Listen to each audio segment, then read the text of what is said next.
கிறிஸ்துக்குள் அன்பாளைக்கப்பட்ட அன்புக்குரிய சகோதர சகோதரர்களே யாவருக்கும் கிறிஸ்துக்குள் அன்பை வாழ்த்தின் தெரிவித்துக் கொள்கிறேன். தேவன் தாமே கிருபையா தந்த நாளுக்காக நன்றியோடு சோத்திருக்கிறேன். நம்முடைய யூடியூப் சேனலை ஃபாலோ பண்ணுற சகோதர சகோதரர்களுக்கு அன்பின் நல்வாழ்த்துக்கள். அன்புக்குரிய சகோதர சகோதரர்களே, இன்றைக்கி என்ன பாடம் பார்க்க போகிறோம்னு பார்த்தீங்கன்னா புக் ஸ்டடி தான் நம்ம பார்க்க போகிறோம். ஏற்கனவே நம்ம புக் ஸ்டடி நம்ம மாதம் நம்ம தியானிச்சிட்டு இருக்கோம். போன மாதம் நம்ம தியானித்தோம். ஆதி ஆகமத்தில் 1ஆம் அதிகாரத்தை எடுத்து நம்ம தியானித்தோம். இன்றைக்கி அதே ஆதியாகமம் 1ஆம் அதிகாரத்தை நம்ம தியானிக்க போகிறோம். இப்போ பார்த்திங்கன்னா புக் ஸ்டடியோடைய தாற்பயம் என்னங்கிற விஷயத்த நாங்கள் சொல்கிறேன். இதை இந்த புக் ஸ்டடி என்ன எப்படி எப்படி அணுக போகிறது இல்லைன்னு பார்த்தீங்கன்னா, இதை ஆவிக்குரிய காரியத்தோடு அணுக போகிறது கிடையாது. இது லிட்ரல் மீனிங் அது என்னங்கிற விஷயத்த பார்க்க போகிறோம். அதே மாதிரி வசனத்தோடைய பேக்ரவுண்டு அது என்ன சொல்லப்படுது, அது ஒரு வரலாறு என்னங்கிற விஷயத்தை தான் நம்ம பார்க்க போகிறோம். இதுதான் நம்மளுடைய புக் ஸ்டடியோடைய நோக்கமாக இருக்குதுன்னு பார்க்கணும். அதன் அடிப்படையில் தான் இந்த புக் ஸ்டடி நம்ம பார்க்க போகிறோம். நம்ம போன பாடத்துலேயே நம்ம அப்படி தான் சொல்லி ஆரம்பிச்சிருப்போம். புதுசாக யாராட்டி கேட்குறவங்களா இருந்தால் அவங்களுக்கு நினைப்பூட்டும்படியாக தான் இந்த வார்த்தையை நான் யூஸ் பண்ணுறேன்னு பார்க்கணும். நம்ம ஆதியாகமம் 1-2 வசனங்கள்லாம் படித்து முடித்தோம். இன்றைக்கி என்ன பார்க்க போகிறோம்னா ஆதியாகமம் 1ஆம் அதிகாரம் 3ஆம் வசனத்தை படிக்க போகிறோம். படிச்சிடலாம். ஆதியாகமம் அதிகாரம் 1 வசனம் 3. தேவன் வெளிச்சம் உண்டாக கடவது என்றார், வெளிச்சம் உண்டாயிற்று. இப்போ வெளிச்சம் உண்டாகுது கடவுது என்று சொல்கிறார். இப்போ வெளிச்சம் உண்டாகிட்டுன்னு சொல்லப்படுது பார்க்கும். அப்போ பார்த்திங்கன்னா வெளிச்சம் உண்டாகப்படுதுன்னா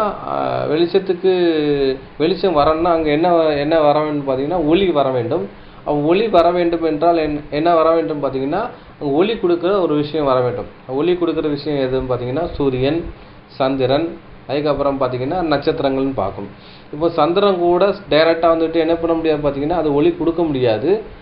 சூரியனுடைய வெளிச்சத்தை வாங்கி பிரதிபலிக்கிற வேலை தான் என்ன பண்ணுறோம் பார்த்திங்கன்னா சந்திரனுடைய வேலைன்னு பார்க்கும். இப்போ 3 வேலை தான் ஒளி கொடுக்க முடியும் பார்க்கும், மற்றபடி ஒளி கொடுக்க முடியாதுன்னு பார்க்கும்.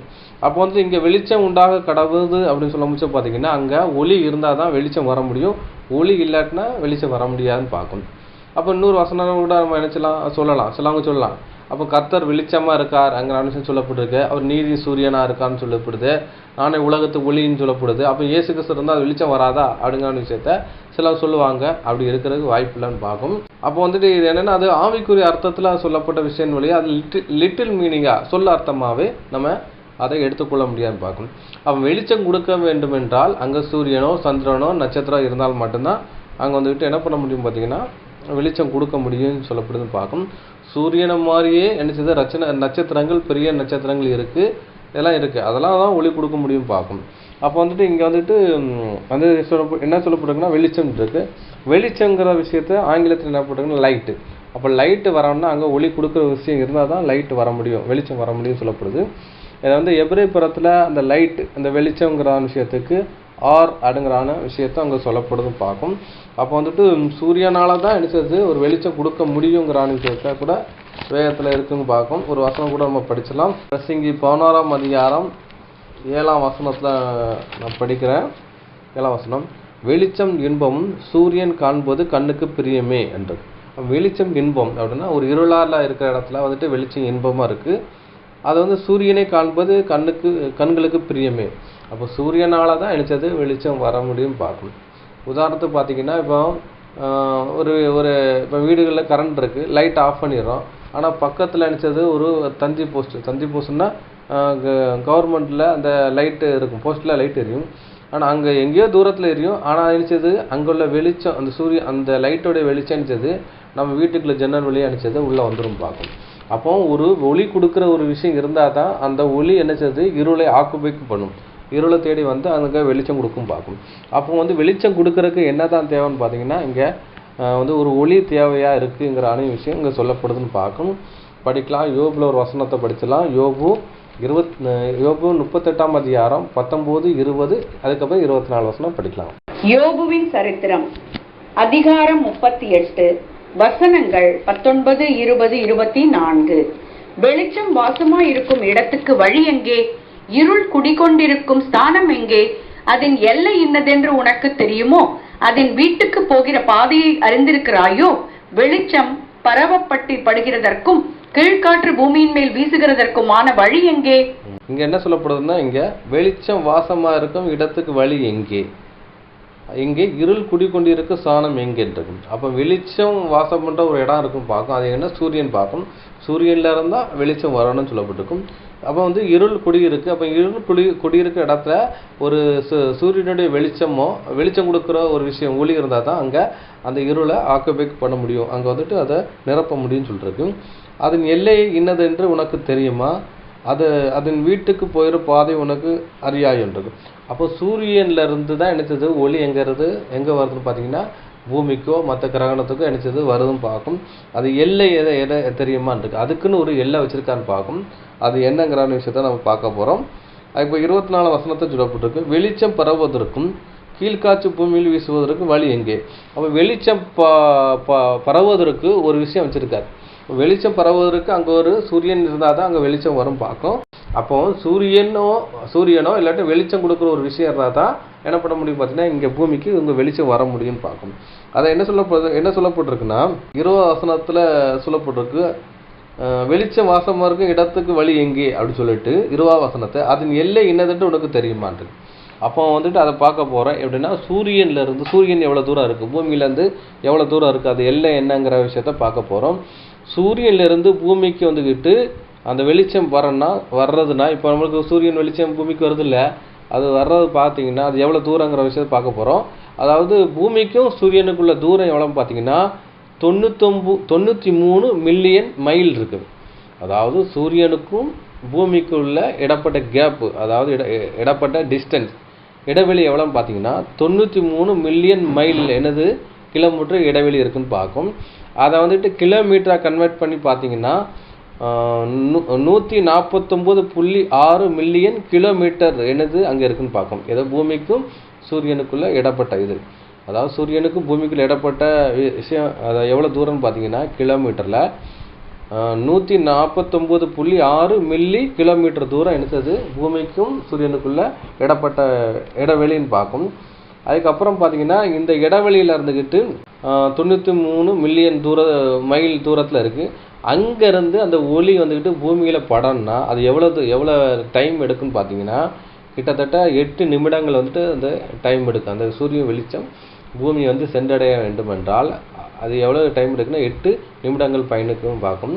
அதான் ஒளியின் வேகம் என்று சொல்லப்படுதுன்னு பார்க்கும். இந்த சூரியன்லேருந்து பூமிக்கு அந்த ஒளியின் வேகம் நம்ம பூமிக்கு சென்றடையணும்னா 8 நிமிஷம்.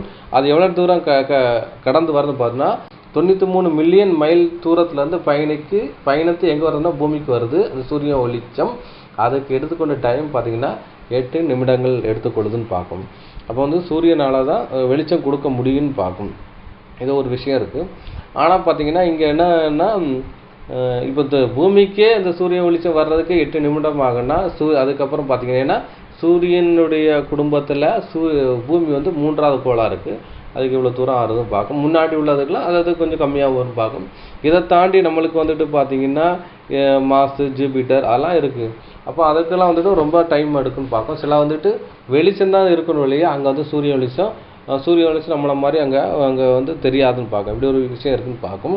சூரிய வெளிச்சம் பூமியில் ஒரு 12 மணி நேரம் படுது, 12 மணி நேரம் இருளாக இருக்குன்னு பார்க்கும். அப்போ இருளாக இருக்கிற இடத்துல இருந்து இந்த பூமி அப்படியே ரொட்டேட் ஆகி வரமுச்சு பார்த்தீங்கன்னா இந்த வெளிச்சம் அந்த இருளை டச் பண்ணணும்னா அது 8 நிமிடங்கள் வருதுன்னு பார்க்கும். சூரிய வெளிச்சம் அந்த பூமிக்கு வர்றது 8 நிமிடம் வருதுன்னு பார்க்கும். இதான் ஒரு விஷயம் பார்க்கும். அடுத்தபடியாக அன்புக்குரிய சகோதரர்களே, அப்போ சந்திரனுடைய ஒரு பக்கம் இப்போ 15 நாள் என்னது சூரியன் வெளிச்சம் அதில் இருக்கும். 15 நாள் அது இரவாக இருக்குன்னு பார்க்கும். ஒரு முனையில் ஒன் சைடாக சந்திரனுடைய வெளிச்சம் சூரியனுடைய வெளிச்சம் சந்திரனில் படணும்னா 15 நாள் டைம் எடுக்கும். ஒரு 15 நாள் இன்னொரு இடத்துல இருளாக இருக்கும் பார்க்கும். அடுத்த நாள் வர்றதுக்கு ஒரு 15 நாள் இருக்கும். இப்படி ஒரு சூழ்நிலை இருக்குன்னு பார்க்கும். இப்போ இங்கே வெளிச்சம் கொடுக்க கூடாதபடி அங்கே என்ன இருக்குன்னு பார்த்தீங்கன்னா, அங்கே ஏதோ ஒரு மறைத்து இருக்குன்னு பார்க்கும். இப்போ என்ன சொல்லுவாங்கன்னு பார்த்தீங்கன்னா, சூரியன் சந்திரன்லாம் 4வது நாளாக தான் ஆர்டர் பண்ணார், அதனால் பார்த்தீங்கன்னா அங்கே வெளிச்சம் கொடுக்க முடியல, அதனால் சூரியன் எங்கேயோ ஒரு தூரத்தில் இருக்குது, அதுக்கப்புறம் தூக்கி ஆர்டர் பண்ணுறார் அப்படிங்கிற விஷயத்த சொல்லுவாங்கன்னு பார்க்கும். அப்படிலாம் கிடையாது. சூரியனுங்கிறது என்னென்ன ஒரு விளக்கா இல்லாட்டினா ஒரு டீப் லைட்டாக தூக்கி வைக்கிறதுக்கு அப்படிலாம் கிடையாது. அது பிரம்மாண்டமானது. அப்போ பூமியை உண்டாகும் முச்சில் என்ன பண்ணுறது பார்த்தீங்கன்னா, அந்த சூரிய குடும்பங்கிறதான சூரியனும் சூரிய குடும்பத்தை சேர்ந்த 7 கோள்களையும் அன்னைக்கு என்ன உண்டாகிட்டான்னு பார்க்கும். ஆதியில தேவன் வானத்தை பூமி சிருஷ்டித்தார்ல, அப்போவுமே என்ன பண்ணுறா பார்த்தீங்கன்னா, இந்த பூமி சிருஷ்டிக்கும் போச்சுல சூரியன், சந்திரன், நட்சத்திரங்கள் எல்லாத்தையும் நினச்சது அங்கே சிருஷ்டிச்சிட்டாரு. இதை ஆர்டர் பண்ணுற வேலையை தான் நினச்சதை பார்த்தீங்கன்னா 4வது நாளில் அங்கே பண்ணுறான்னு பார்க்கணும். அவள் வந்துட்டு சூரியனுடைய வெளிச்சம் எதுக்கு அந்த சூரியன் வெளிச்சம் வந்துக்கிட்டு பூமியில் படாதபடி 2 கோள்கள் வந்துட்டு அதை மறைச்சிருக்குன்னு பார்க்கும். எதுக்கு முன்னாடி? பூமிக்கு முன்னாடி மறைச்சிருக்குன்னு பார்க்கும். நீங்கள் வந்துட்டு இந்த டிஸ்பிளேயில் பாருங்கள், சூரிய குடும்பம் தான் இருக்குது. சூரியனுக்கு முன்னாடி என்ன இருக்குன்னு பார்த்தீங்கன்னா மெர்க்குரியும் வீனஸும் இருக்குன்னு பார்க்கும். இந்த வீனஸும் மெர்க்குரியும் வந்துட்டு அது வந்துட்டு சூரியனில் அந்த ஒரு டைரெக்டாக வந்துட்டு அந்த வெளிச்சம் படாதபடி அங்கே மறைச்சி வச்சுருக்கான்னு பார்க்கும். ஏன் மறைத்து வைத்திருக்கான்னு பார்த்தீங்கன்னா, அங்கே வந்துட்டு தண்ணீர் வந்துக்கிட்டு அங்கே இருக்குது. இன்னொன்று வந்து பூமி வந்து சுழலலை, அதனால் சுழலாமல் இருக்கிறனால அது தண்ணி தொட்டி மாதிரி தான் அங்கே இருக்குது. அதனால் டைரெக்டாக சூரியனுடைய வெளிச்சம் அங்கே பட்டுச்சுன்னா அங்கே பாசி பிடிச்சிரும் பார்க்கும். உங்களுக்கு புரிகிற மாதிரி என்ன சொல்கிறேன்னா, புரிகிற மாதிரி உங்களுக்கு சொல்கிறேன். ஒரு தொட்டி, அதாவது தொட்டியில் தண்ணி இருக்குது, அது திறந்தே இருந்தால் சூரியன் வெளிச்சம் பட்டால் அது பாசி பிடிச்சிடும் பார்க்கும். அது மூடி இருந்தால் அதோடைய பாசி பிடிக்கிறது வந்துட்டு கம்மி ஆகும் பார்க்கும். பாசி பிடிக்கிறது வாய்ப்பு இல்லைன்னு பார்க்கும். இன்னொரு உதாரணம் நாங்கள் சொல்கிறேன். குளங்கள்லாம் இருக்கும், அதாவது மழை காலத்தில் மழை பெஞ்சு குளங்கள்லாம் இருக்கும். அந்த குளங்க வந்து கெட்டியே இருக்கும் தண்ணி. அந்த கெட்டுப்பட்ட தண்ணியில் சூரிய வெளிச்சம் படுறதுனால அந்த தண்ணி என்ன செய்யறது பார்த்தீங்கன்னா பழுப்பு நிறமாகி பாசி பிடிச்சிடும், பாசியாக ஏறும் பார்க்கும். அது வந்து கிருமி வந்து ஃபார்ம் ஆகிரும் பார்க்கும். நீங்கள் வந்து ஆற்று தண்ணியில் கெட்டுப்படாத ஓட்டு தண்ணியாக இருந்துச்சு பார்த்தீங்கன்னா அந்த தண்ணியில் வந்துட்டு பாசி பிடிக்காது. ஆனால் ஆகாய தாமரை வளரும். ஏன்னா அது எது வளருதுன்னு பார்த்தீங்கன்னா சூரியனுடைய வெயில் அகோரத்தினால தண்ணி வேப்பரேட் ஆகிறத கட்டுப்படுத்துறதுக்காக தேவன் ஆகாய தாமரையும் அதுக்கு மேலே ஒரு பாசி மாதிரி ஒரு இலையை பறிஞ்சிருப்பார். அது வந்து தண்ணி வேப்பரேட் ஆகக்கூடாதுக்காக அந்த மாதிரி விஷயம் பண்ணியிருப்பார். தண்ணி வந்து கெட்டுப்பட்டிருந்தால் அதை வந்து பாசி பிடிக்கும் பார்க்கும். ஆற்றிலையோ வந்து ஓட்டு தண்ணியிலையோ எடுத்தது அங்கே வந்துட்டு பாசி பிடிக்காதுன்னு பார்க்கும். இப்போ வந்துட்டு பூமி வந்துட்டு சுழலலை, அது அப்படியே தான் இருக்குது. அதனால் பார்த்தீங்கன்னா சூரியன் ஒளியாக வந்துக்கிட்டு டைரெக்டாக படுற மாதிரி இருந்துச்சுன்னு வைங்களேன், அது வந்துக்கிட்டு என்ன பாசி பிடிக்கிற வாய்ப்பு இருக்குன்னு பார்க்கும். இதுக்கு முன்னாடி என்ன பண்ணுறது பார்த்தீங்கன்னா மெர்க்குரியும் வீனஸும் எர்த்துக்கு முன்னாடி இருக்குது. அதனால் அது மறைச்சிருக்கிறனால சூரியன் ஒளி அங்கே வந்துட்டு அங்கே வந்து படலைன்னு பார்க்கும். அதுக்கு முன்னாடி ஃபுல்லாக மறைச்சிருக்கனால அங்கே வந்து வெளிச்சம் கூட வரல, வெளிச்சம் பட்டால் கூட பாசி பிடிச்சிடும் பார்க்கும். உதாரணத்துக்கு பார்த்தீங்கன்னா நம்ம வீட்டில் ஒரு மீன் தொட்டி இருக்குன்னு வைங்களேன், அது வந்து வெளிச்சம் படுற மாதிரி இடத்துல இருந்துச்சுன்னா வீட்டுக்குள்ளே தான் இருக்கும், சூரியன் வெளிச்சம் படுற மாதிரி இருந்துச்சுன்னா அது மீன் தொட்டியில் பாசி பிடிக்கும்.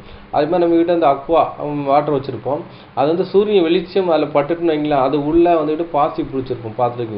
பார்த்துருக்கலாம், உள்ளே பாசி பிடிச்சி வழுக்கு நம்ம கழுவோம். அப்போ சூரியன் வெளிச்சம் பட்டாலே அடிச்சது பாசி பிடிக்கும் பார்க்கும். அதனால் பார்த்தீங்கன்னா அது தேவன் முன்னாடியே வந்துட்டு அந்த வந்துட்டு பூமியை படைச்சிருக்காரு, தண்ணி இருக்குது, அதில் வந்து வெளிச்சம் பட்டாலே அடிச்சது பாசி பிடிக்கிற வாய்ப்பு இருக்குன்னு பார்க்கும். அதனால் ஏன்னா கோடிக்கணக்கான ஆண்டுகள் இருக்கிற வாய்ப்பு இருக்குது கோடிக்கணக்கு. அதனால் வந்துக்கிட்டு பார்த்தீங்கன்னா அந்த வெளிச்சம் வந்து கொஞ்சம் கொஞ்சமாக பட்டு கூட நினச்சது பாசி பிடிக்கிற வாய்ப்பு இருக்குன்னு பார்க்கும். அப்போ டைரெக்டாக சூரியன் வெளிச்சம் பட்டாலும் பாசி பிடிக்கும், அதுக்கப்புறம் வெளிச்சம் படுறத வச்சு பார்த்தீங்கன்னா அதுவும் பாசி பிடிக்கும், ஆனால் லேட் ஆகும். அதனால் பார்த்தீங்கன்னா அந்த வெளிச்சம் கூட படாதபடிக்காக தேவன் என்ன பண்ணுறாரு பார்த்தீங்கன்னா அந்த கோள்களை வச்சு மறைச்சி வச்சுருக்கான்னு பார்க்கும். அதனால் வெளிச்சம் இல்லை. இப்போ கோள்களை வந்துட்டு கொஞ்சம் விலக சொல்கிறாரு, வெளிச்சம் படுற மாதிரி வச்சுருக்காரு, விலக சொல்கிறாரு. அது விலகிறனால என்ன பண்ணுற பார்த்தா அங்கே வெளிச்சம் கொடுக்குன்னு பார்க்கும். அதான் வெளிச்சம் உண்டாக கடவுன்னு சொல்கிறார், அங்கே வெளிச்சம் வருதுன்னு பார்க்கணும்னா கோள்கள் கொஞ்சம் விலகி இருக்குன்னு பார்க்கும். அந்த வெளிச்சம் எப்படி இருக்குன்னு பார்த்தீங்கன்னா அதாவது விடிய காலத்தில் வெளிச்சம் ஒரு 5 மணி அந்த டைம் சூரியன் நம்மளுக்கு கண்ணுக்கு பார்க்குறதுக்கு முன்னாடி எப்படி ஒரு வெளிச்சம் இருக்கோ அதே மாதிரி ஒரு வெளிச்சம் தான் என்ன இருக்குன்னு பார்த்தீங்கன்னா அங்கே இருக்குன்னு பார்க்கும். அப்போ வந்து கொஞ்சம் விலகி இருக்குது, அந்த 2 கோள்களும் கொஞ்சம் விலகி இருக்கிறனால என்ன பண்ண பார்த்தா கொஞ்சம் வெளிச்சம் வருதுன்னு பார்க்கும். ஃபுல்லாக இது பண்ணாமல் கொஞ்சம் விலகி இருக்கனால கொஞ்சம் வெளிச்சம் அங்கே வர்றதுக்கு வாய்ப்பு இருக்குன்னு பார்க்கும். இப்போ வந்துட்டு இந்த மெர்க்குரி, இந்த வீனஸு அது பார்க்க போகிறோம். 3வது எர்த் இருக்குன்னு பார்க்கும். இந்த வீனஸ் கிரகத்தை வந்துட்டு மெர்க்குரியை பார்க்க போகிறோம், அதான் முதல் கிரகம்.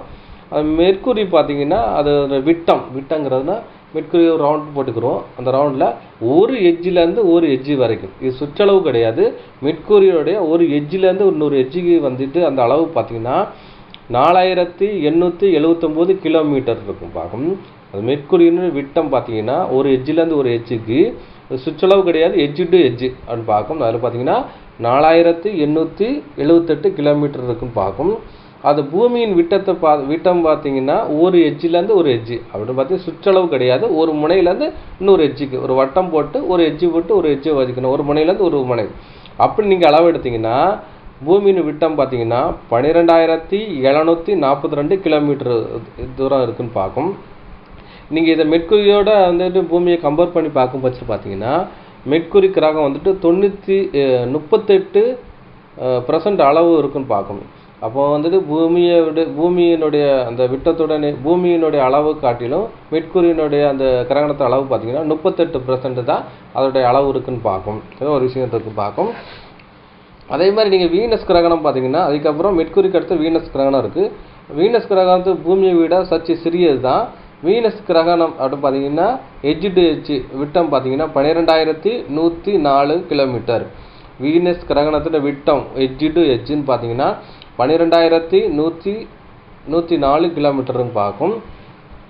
பூமியினுடைய விட்டம் பார்த்தீங்கன்னா எட்ஜ் டு எட்ஜு பார்த்தீங்கன்னா 12,742 கிலோமீட்டர்னு பார்க்கும்.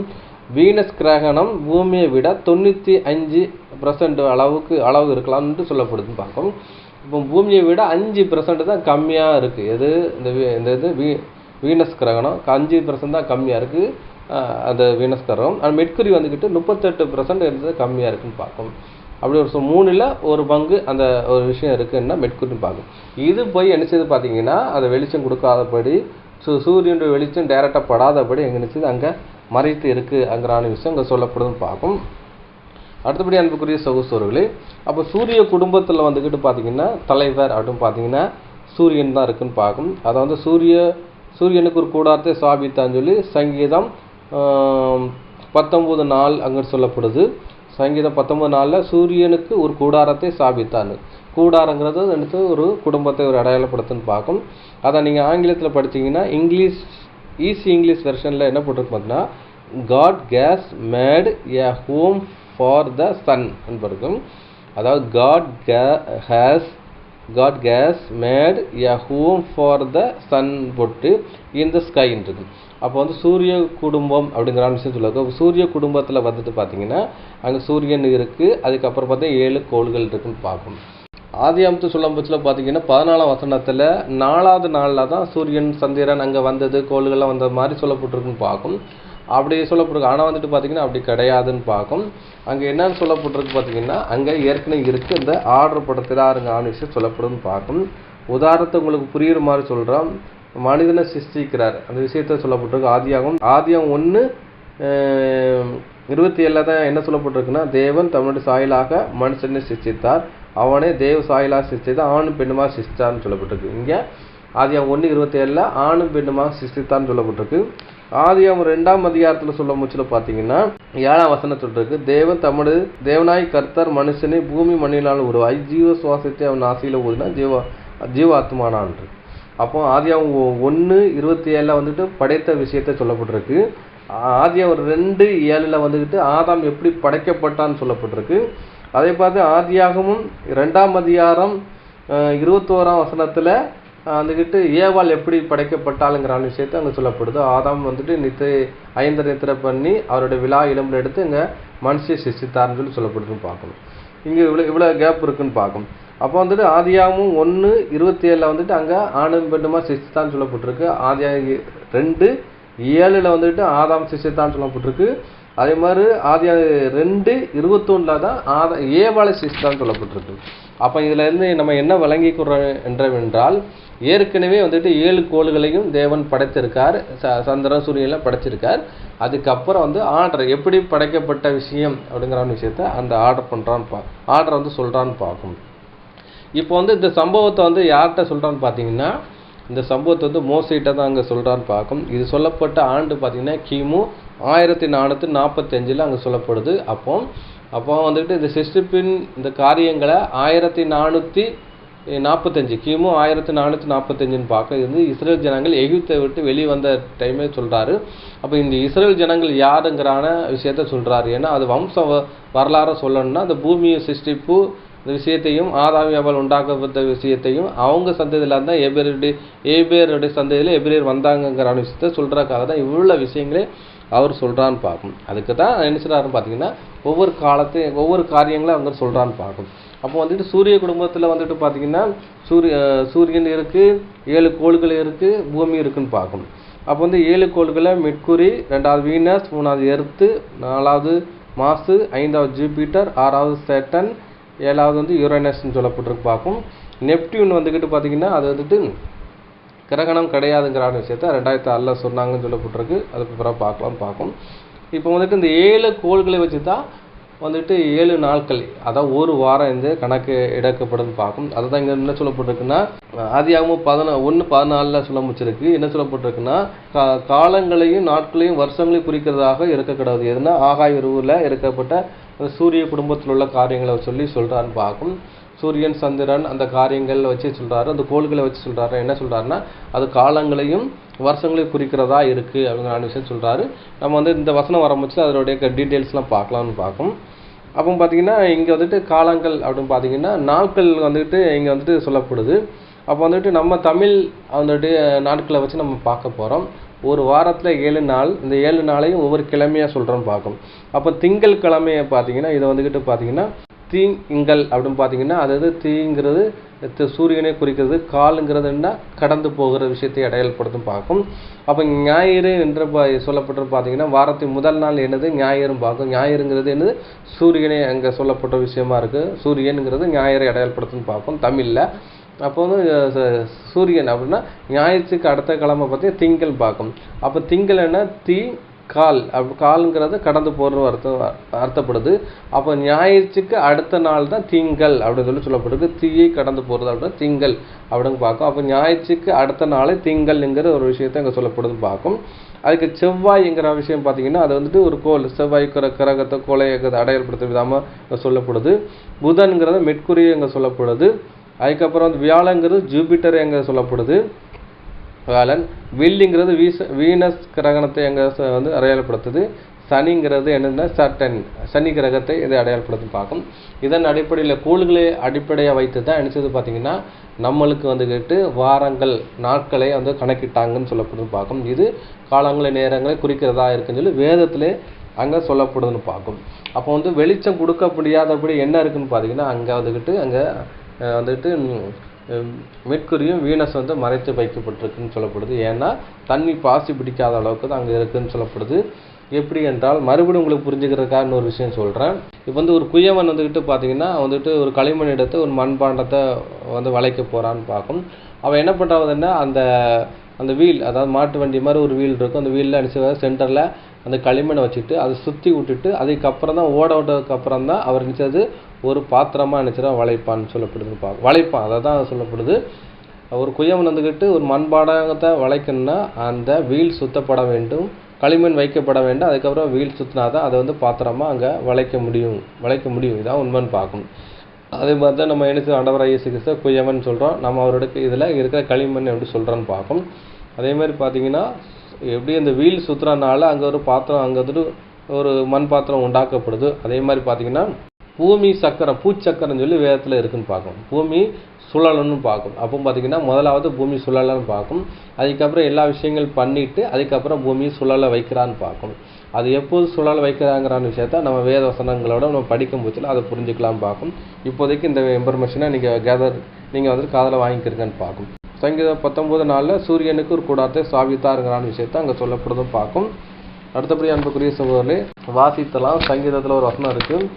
சங்கீதம் 74ஆம் சங்கீதம் 16ஆம் வசனம் படிக்கிறேன். பகலும் உம்முடையது, இரவும் உம்முடையது, தேவரீர் ஒளியையும் சூரியனையும் படைத்தீர். அப்போ வந்துக்கிட்டு ஒளி கொடுக்க வேண்டும் என்றால் எங்கேருந்தா வர முடியும் பார்த்தீங்கன்னா சூரியன்லேருந்து வர முடியும் பார்க்கும். அப்போ ஒளி கொடுக்கறதுக்காகவே தேவன் படைத்தப்பட்ட ஒரு சிஸ்டமேட்டிக் என்னன்னு பார்த்தீங்கன்னா இங்கே சூரியனே தேவன் படைத்திருக்காருங்க விஷயம் சொல்லப்படுது பார்க்கும். அடுத்தபடியாக ஒரு வசனம் படிக்கலாம். ஏசாயா 13ஆம் அதிகாரம் 10ஆம் வசனம். அப்படின்னா இது ஏன் படிக்கணும்னா ஒளி எதிலிருந்து கொடுக்கப்படுதுங்கிற விஷயத்த படிக்க போகிறோம். ஏசாயா 13:10. ஏசாயாவின் புஸ்தகம் அதிகாரம் 13 வசனம் 10. வானத்தின் நட்சத்திரங்களும் ராசிகளும் ஒளி கொடாதிருக்கும், சூரியன் உதிக்கையில் இருண்டு போம், சந்திரன் ஒளி கொடாதிருக்கும். அப்போ பார்த்தீங்க இங்கே வந்து வெளிச்சம் கொடுக்கறத பற்றி இங்கே சொல்லப்பட்டிருக்கு. வானத்தின் நட்சத்திரங்கள் ராசி ஒளி கொடாதிருக்கும். அப்போ வானத்தின் நட்சத்திரங்கள்னால உங்கள் ஒளி கொடுக்கப்படும் சொல்லப்படுது. சூரியன் உதிக்கையில் இருண்டு போகும், சந்திரன் ஒளி கூடாது. அப்போ சூரியனால் அங்கே ஒளி கொடுக்கப்படும் சொல்லப்படுறதுக்கு, சந்திரன் ஒளி கொடுக்கப்படும்னா சந்திரன் வந்துக்கிட்டு ஒளி கொடுக்கக்கூடிய ஒரு கிடையாது. அதில் வந்துட்டு சந்திரனில் ஒரு ஃபைன் பவுடர் தான் இருக்குது. ஃபைன் பவுடர்னால் ஒரு முகத்து போட்டு டைல்கம் பவுடர் மாதிரி தான் அந்த இடத்துல அங்கே வெள்ளை பவுடர் இருக்குது. சூரிய வெளிச்சம் அதில் பட்டனால நம்மளுக்கு ஒரு கண்ணாடி மாதிரி அங்கே பிரதிபலிக்கிற விஷயமா இருக்குதுன்னு பார்க்கணும். அப்போ இருளை வந்துட்டு நம்மளுக்கு வெளிச்சமாக காட்டுறதுக்காக தேவன் என்ன பண்ணுறான்னு பார்த்தீங்கன்னா அங்கே ஒரு சந்திரனை படிச்சிருக்கான்னு பார்க்கும். இப்போது தான் நம்மளுக்கு வந்துட்டு விஞ்ஞானம் வளர்ந்தனால நம்மளுக்கு எலக்ட்ரிசிட்டி நம்மளுக்கு கிடச்சிருக்கு பார்க்கும். தாமஸ் எடிசன் வந்துட்டு பல்பு கண்டுபிடிக்கப்படலைன்னா நம்மளுக்கு வெளிச்சம் இல்லைன்னு பார்க்கும். அப்போ வந்துட்டு அதுக்கு முன்னாடி விளக்கு வெளிச்சங்களை தான் யூஸ் பண்ணியிருக்காங்க. அதுக்காக என்ன பண்ணுறோன்னா இரவு வந்துட்டு வெளிச்சமாக்குறதுக்காகவும், இரவில் வந்துட்டு பார்த்தீங்கன்னா சில மிருகங்கள் வந்துட்டு வேட்டையாடும் காடுகளில். அப்போ வந்து கூவை இருட்ட ஆரம்பிச்சுன்னா கூவை இருட்டுனா காரில் இருந்தால் அதால் வந்துட்டு அது ஜீவனம் பண்ண முடியாதுன்னு பார்க்கணும். சில மிருகங்கள் சில பறவைகள் வந்துட்டு பார்த்திங்கன்னா பகலில் வந்துக்கிட்டு அதோடைய வாழ்வாதாரத்தை தேடிக்கிறோம். மனிதரும் பகலில் தான் வாழ்வாதாரத்தை தேடுவாங்க. சில மனிதர்களோ சில பறவைகள் மிருகங்கள்லாம் அதோட வாழ்வாதாரத்தை எப்போ தேடினா நைட்டில் தான் வந்துட்டு அதை மாதிரி பண்ணும் பார்க்கும். அப்படி இருக்கும் பட்சத்தில் பார்த்தீங்கன்னா அதற்கு ஒளி கொடுக்கறதுக்காக தேவன் சந்திரனை வச்சுருக்கான்னு பார்க்கும். அப்போ சந்திரன் என்னன்னு செய்யணும்னா சூரியனுடைய ஆப்போசிட்டில் தான் இருக்கும். அப்போ ஆப்போசிட்டில் வந்துட்டு ஒரு சைடு அந்த ஆப்போசிட்டில் இருக்கிற அந்த பூமியின் வந்துட்டு ஒரு பக்கத்தில் வந்துட்டு சூரியனுடைய டைரக்டாக படும், இன்னொரு சைடு வந்து இருளாக இருக்கும். அப்போ இருளாக இருக்கிற மேல் பகுதியில் வந்துட்டு சந்திரன் இருக்கிறனால இந்த சூரியன் வெளிச்சம் அங்கே பட்டு கீழே ஆப்போசிட்டில் இருக்கிற இருளாக இருக்கிற அந்த இடத்துக்கு வந்து இது வெளிச்சம் கொடுக்கறதா இருக்குன்னு பார்க்கணும். உதாரணத்துக்கு பார்த்தீங்கன்னா ஆந்தைக்கு வந்துக்கிட்டு பகலில் கண்ணு தெரியாதுப்பாங்க, ஆனால் இரவில் கண்ணு தெரியுமாங்க. ஆனால் வந்து கண்ணு தெரியாதுங்கிற விஷயம் இல்லை, பகலே அது கண்ணு தெரியும். ஆனால் அந்த சூரியன் வெளிச்சம் அதிகமாக இருக்கனால அது கண்ணு பூசினால அது கண்ணு திறக்க முடியாதுன்னு பார்க்கணும். ஆனால் இரவில் வந்துட்டு நிலவின் வெளிச்சம் வந்துட்டு அங்கே கொஞ்சமாக இருக்கிறனால அது வந்துட்டு அது பார்வை திறன் அதுக்கு அதிகமாக இருக்குன்னு பார்க்கும். அது கொஞ்சம் வெளிச்சத்துலேயும் அதை வந்து பார்க்குறதுக்கு அந்த பார்வை திறன் அதிகமாக இருக்குன்னு பார்க்கும் அதுகளுக்கு. ஆனால் பகலால் பார்க்க முடியாது பார்க்கும். இதே மாதிரி சில மிருகங்கள் இருக்குது, சில மீன்களையும் இருக்குன்னு பார்க்கும். அதனால் சில மீன்கள் பறவைகள் சில மனிதர்கள்லாம் இரவு ஒர்க் பண்ணுறதுனால அது இரவு வெளிச்சம் கொடுக்கறதுக்காக வந்து சந்திரன் தேவை. அதனால தான் தேவன் அங்கே வச்சுருக்கான்னு பார்க்கணும். இப்போ வந்துட்டு அமாவாசை பார்த்தீங்கன்னா அமாவாசையில் வந்துக்கிட்டு சந்திரன் அந்த டைமில் வராது, அப்போ இருட்டாக இருக்கும். அப்போ என்ன இருக்கும் பார்த்தீங்கன்னா நட்சத்திரத்தினுடைய வெளிச்சம் இருக்கும். கொஞ்சம் கொஞ்சமாக தூரத்தில் இருக்க நட்சத்திரனுடைய வெளிச்சம் கொஞ்சம் இருக்கிறனால அப்போ கொஞ்சம் ரொம்ப காரில் இல்லாதபடி அங்கே கொஞ்சம் ஒரு வெளிச்சம் அங்கே கொடுக்கறதுக்காக நட்சத்திரத்தையும் தேவன் அங்கே படைத்து வைத்தாருங்கிறான விஷயம் சொல்லப்படுதுன்னு பார்க்கும். அடுத்தபடி அன்புக்குரிய சகோதரர்களே, வெளிச்சத்தை குறித்து நம்ம படிக்கலாம். ஏசாயா 58ஆம் அதிகாரம் 8ஆம் வசனம் படிக்கலாம். இல்லை விடிய கால வெளிப்பை போல உன் வெளிச்சம் எழும்பின்னு இருக்கு. அப்போ வந்து வெளிச்சம் எப்படி இருக்குன்னு பார்த்தீங்கன்னா விடிய காலத்தில் தான் அந்த வெளிச்சம் இருக்கிறதாக அங்கே சொல்லப்படுதுன்னு பார்க்கும். அடுத்தபடி அன்புக்குரிய சகோதரர்களே, விடிய காலத்தை வெளுப்பு அப்படிங்கிற விஷயம் சொல்லப்படுது பார்க்கும். அது கூட படிக்கலாம். யோபு 3ஆம் அதிகாரம் 9ஆம் வசனம் படிக்கலாம். யோபுவின் புஸ்தகம் அதிகாரம் 3 வசனம் 9. அதன் அஸ்தமன காலத்தில் தோன்றிய நட்சத்திரங்கள் 2, அது எதிர்பார்த்திருந்த வெளிச்சம் உண்டாகாமலும் விடியற்காலத்து வெளுப்பை அது காணாமலும் இருப்பதாக. அது அஸ்தமான காலத்திலே தோன்றிய நட்சத்திரங்கள் 2 போகும். அதின் அஸ்தமன காலம்னா சூரியன் அஸ்தமிச்சுன்னு வைங்களேன், அங்கே வந்து இருள் தான் ஆக்குபை பண்ணிக்கிறோம். அதனால் பார்த்தீங்கன்னா அதை தான் இங்கே சொல்லப்படுது. அப்போ நட்சத்திரம் தான் ஒளி கொடுக்கணும், அங்கே ஒரு நட்சத்திரம் இல்லை அப்படிங்கிற விஷயத்த இங்கே ஒரு சும்மா ஒரு விஷயத்த சொல்கிறான்னு பார்க்கும் சொல்கிறாரு. அப்போ வந்துட்டு சூரியன் அஸ்தமனியை பண்ணிட்டா ஒன்று சந்திரனால் தான் அங்கே ஒளி கொடுக்க முடியும், அங்கே சந்திரன் இல்லை. இப்போ வந்து அதுக்கப்புறம் பார்த்தீங்கன்னா இங்கே நட்சத்திரம் ஒளி கொடுக்கணும், இங்கே நட்சத்திரம் என்ன பண்ண பார்த்தா இருண்டு போகும்னு சொல்லி ஒரு அடையாள பாஷைக்காக சொல்கிறான்னு பார்க்கும். அது எதிர்பார்த்திருக்க வெளிச்சம் உண்டாகாமலும் விடிய காலத்தை வெளிப்பை காணாமலும் இருப்பதாக. அப்போ பார்த்தீங்கன்னா ஒரு வெளிச்சம் வரணும்னா அங்கே சூரியன் வெளிச்சம் வந்தால் தான் விடிய காலத்து வெளுப்பு வரும். அதே மாதிரி பார்த்தீங்கன்னா இரவு வெளிச்சம் கொடுக்கணும்னா அங்கே சந்திரன் இருக்கணும், நட்சத்திரம் இருக்கணும். இது இருந்தால் தான் வெளிச்சம் கொடுக்க முடியும். இது ரெண்டும் இல்லைங்கிற விஷயம் சொல்லப்படுது. அப்போ வெளிச்சம் உண்டாகுனா சந்திரன், அதாவது சூரியனுடைய வெளிச்சம் வரணும். அது வந்து எப்படின்னா விடிய காலத்து வெளிச்சம் போல இருக்குன்ட்டு இருக்கு. அப்போ வந்து இங்கே வந்துட்டு இந்த வீனஸும் மெர்க்குரி வந்துக்கிட்டு கொஞ்சம் மறைச்சிருக்க கொஞ்சம் விளைகிறதுனால சூரியனுடைய வெளிச்சம் அங்கே படுற மாதிரி இருக்குன்னு பார்க்கும். முதலாவது அங்கே மறைத்திருக்குங்கிற விஷயம் சொல்லப்படுதுன்னு பார்க்கும். அடுத்தபடியாக பார்க்கலாம் வெளிச்சத்து குறித்து. ஏன் அந்த வந்து மறைத்திருக்கிற அப்படிங்கிற விஷயத்த நம்ம பார்க்க போகிறோம். ஏன்னா முதலாவது ஏன் மறைச்சிருக்காருன்னா அந்த பாசி பிடிக்காததுக்காக மறைச்சி வச்சிருக்கான்னு சொல்லப்படுது. அது ஒரு காரணம்னு பார்க்கும். அதே மாதிரி பார்த்தீங்கன்னா இஸ்ரேல் ஜனங்களை தேவன் வழி நடத்தும் போச்சில் பார்த்தீங்கன்னா அந்த அவங்க வனாந்திரத்தில் வழி நடத்தும் போச்சில் பார்த்தீங்கன்னா அவங்கள வந்துட்டு சூரியன் வெளிச்சம் அவங்களுக்கு வந்து சரீரத்தில் பட்டு அவங்களுக்கு அகோரிக்கக்கூடாது, அவங்களுக்கு வேர்க்குருவோ மற்ற பார்த்து அவங்களுக்கு உடலில் உஷ்ணங்கள் அதிகமாக இருக்கக்கூடாதுக்காக அந்த டைமில் பார்த்தீங்கன்னா அவர் என்ன பண்ணுறாருன்னா மேக சம்பவத்து மூலமாக மேகத்தை வந்துட்டு சூரியனை மறைச்சி என்ன செய்கிறாருன்னா பாதுகாக்கிறான்னு பார்க்கும். இப்படி மழை காலத்தில் எப்படி மேகமூட்டத்தோடு இருக்குமோ அதே மாதிரி வச்சுருக்காரு. அப்போ வந்துட்டு மேகமூட்டை ஃபுல்லாக இருந்துச்சுன்னா எப்படி இருக்கும் அந்த இடம், ஒரு வெளிச்சம் இருக்கும்ல, சூரியனை வந்துட்டு மேகம் மறைச்சிது அது வெளிச்சமாக இருக்கும். அந்த மாதிரி ஒரு வெளிச்சம் தான் அந்த முதலாம் காலத்தில் அங்கே இருந்ததுங்கிற விஷயம் சொல்லப்படுது. அதை ஒன்று படிக்கலாம். சங்கீதம் 78:14 வாசிக்கலாம். சங்கீதங்களின் புஸ்தகம் அதிகாரம் 78 வசனம் 14. பகலிலே மேகத்தினாலும் ரா முழுதும் அக்கினி வெளிச்சத்தினாலும் அவர்களை வழி நடத்தினார். இது வந்துட்டு இந்த அதிகாரங்கள்லாம் படிச்சீங்கன்னா இஸ்ரேல் ஜனங்களை வழி நடத்துகிற அந்த காரியங்களை கொடுத்து பேசியிருப்பார் பார்க்கும். பகலின் மேக சம்பத்தினாலும் இரவில் அக்னி வெளிச்சத்தினாலும் வழி நடத்துறாங்க. அது இஸ்ரேல் ஜனங்களை வந்துட்டு இரவில் அவங்க வழி நடத்துறதுக்காக ஆசாரிப்போட அக்னி சம்பவம் சொல்லப்படுது. இது பூமிக்கும் வானத்துக்கும் ஒரு பில்லர் மாதிரி அங்கே இருந்ததுன்னு சொல்லப்படுது. ஒரு பில்லர் மாதிரி அக்னி இருந்துச்சு. அது வந்துட்டு 6 லட்சம் குடும்பத்துக்கும் அதாவது கூடாரத்துக்கும் வெளிச்சம் கொடுக்குறதா அங்கே இருந்துச்சுன்னு பார்க்கும்.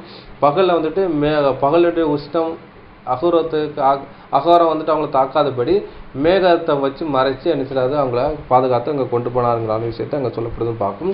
இதே மாதிரி இதை இப்படி சொல்லப்பட்டிருக்கு. ஆனால் சங்கீதம் 105 சங்கீதம் 39 மேகத்தை மறைப்புக்காக வைத்தாருங்கிற விஷயத்தை சொல்லப்பட்டு பார்க்கும். அது கூட படிக்கலாம்.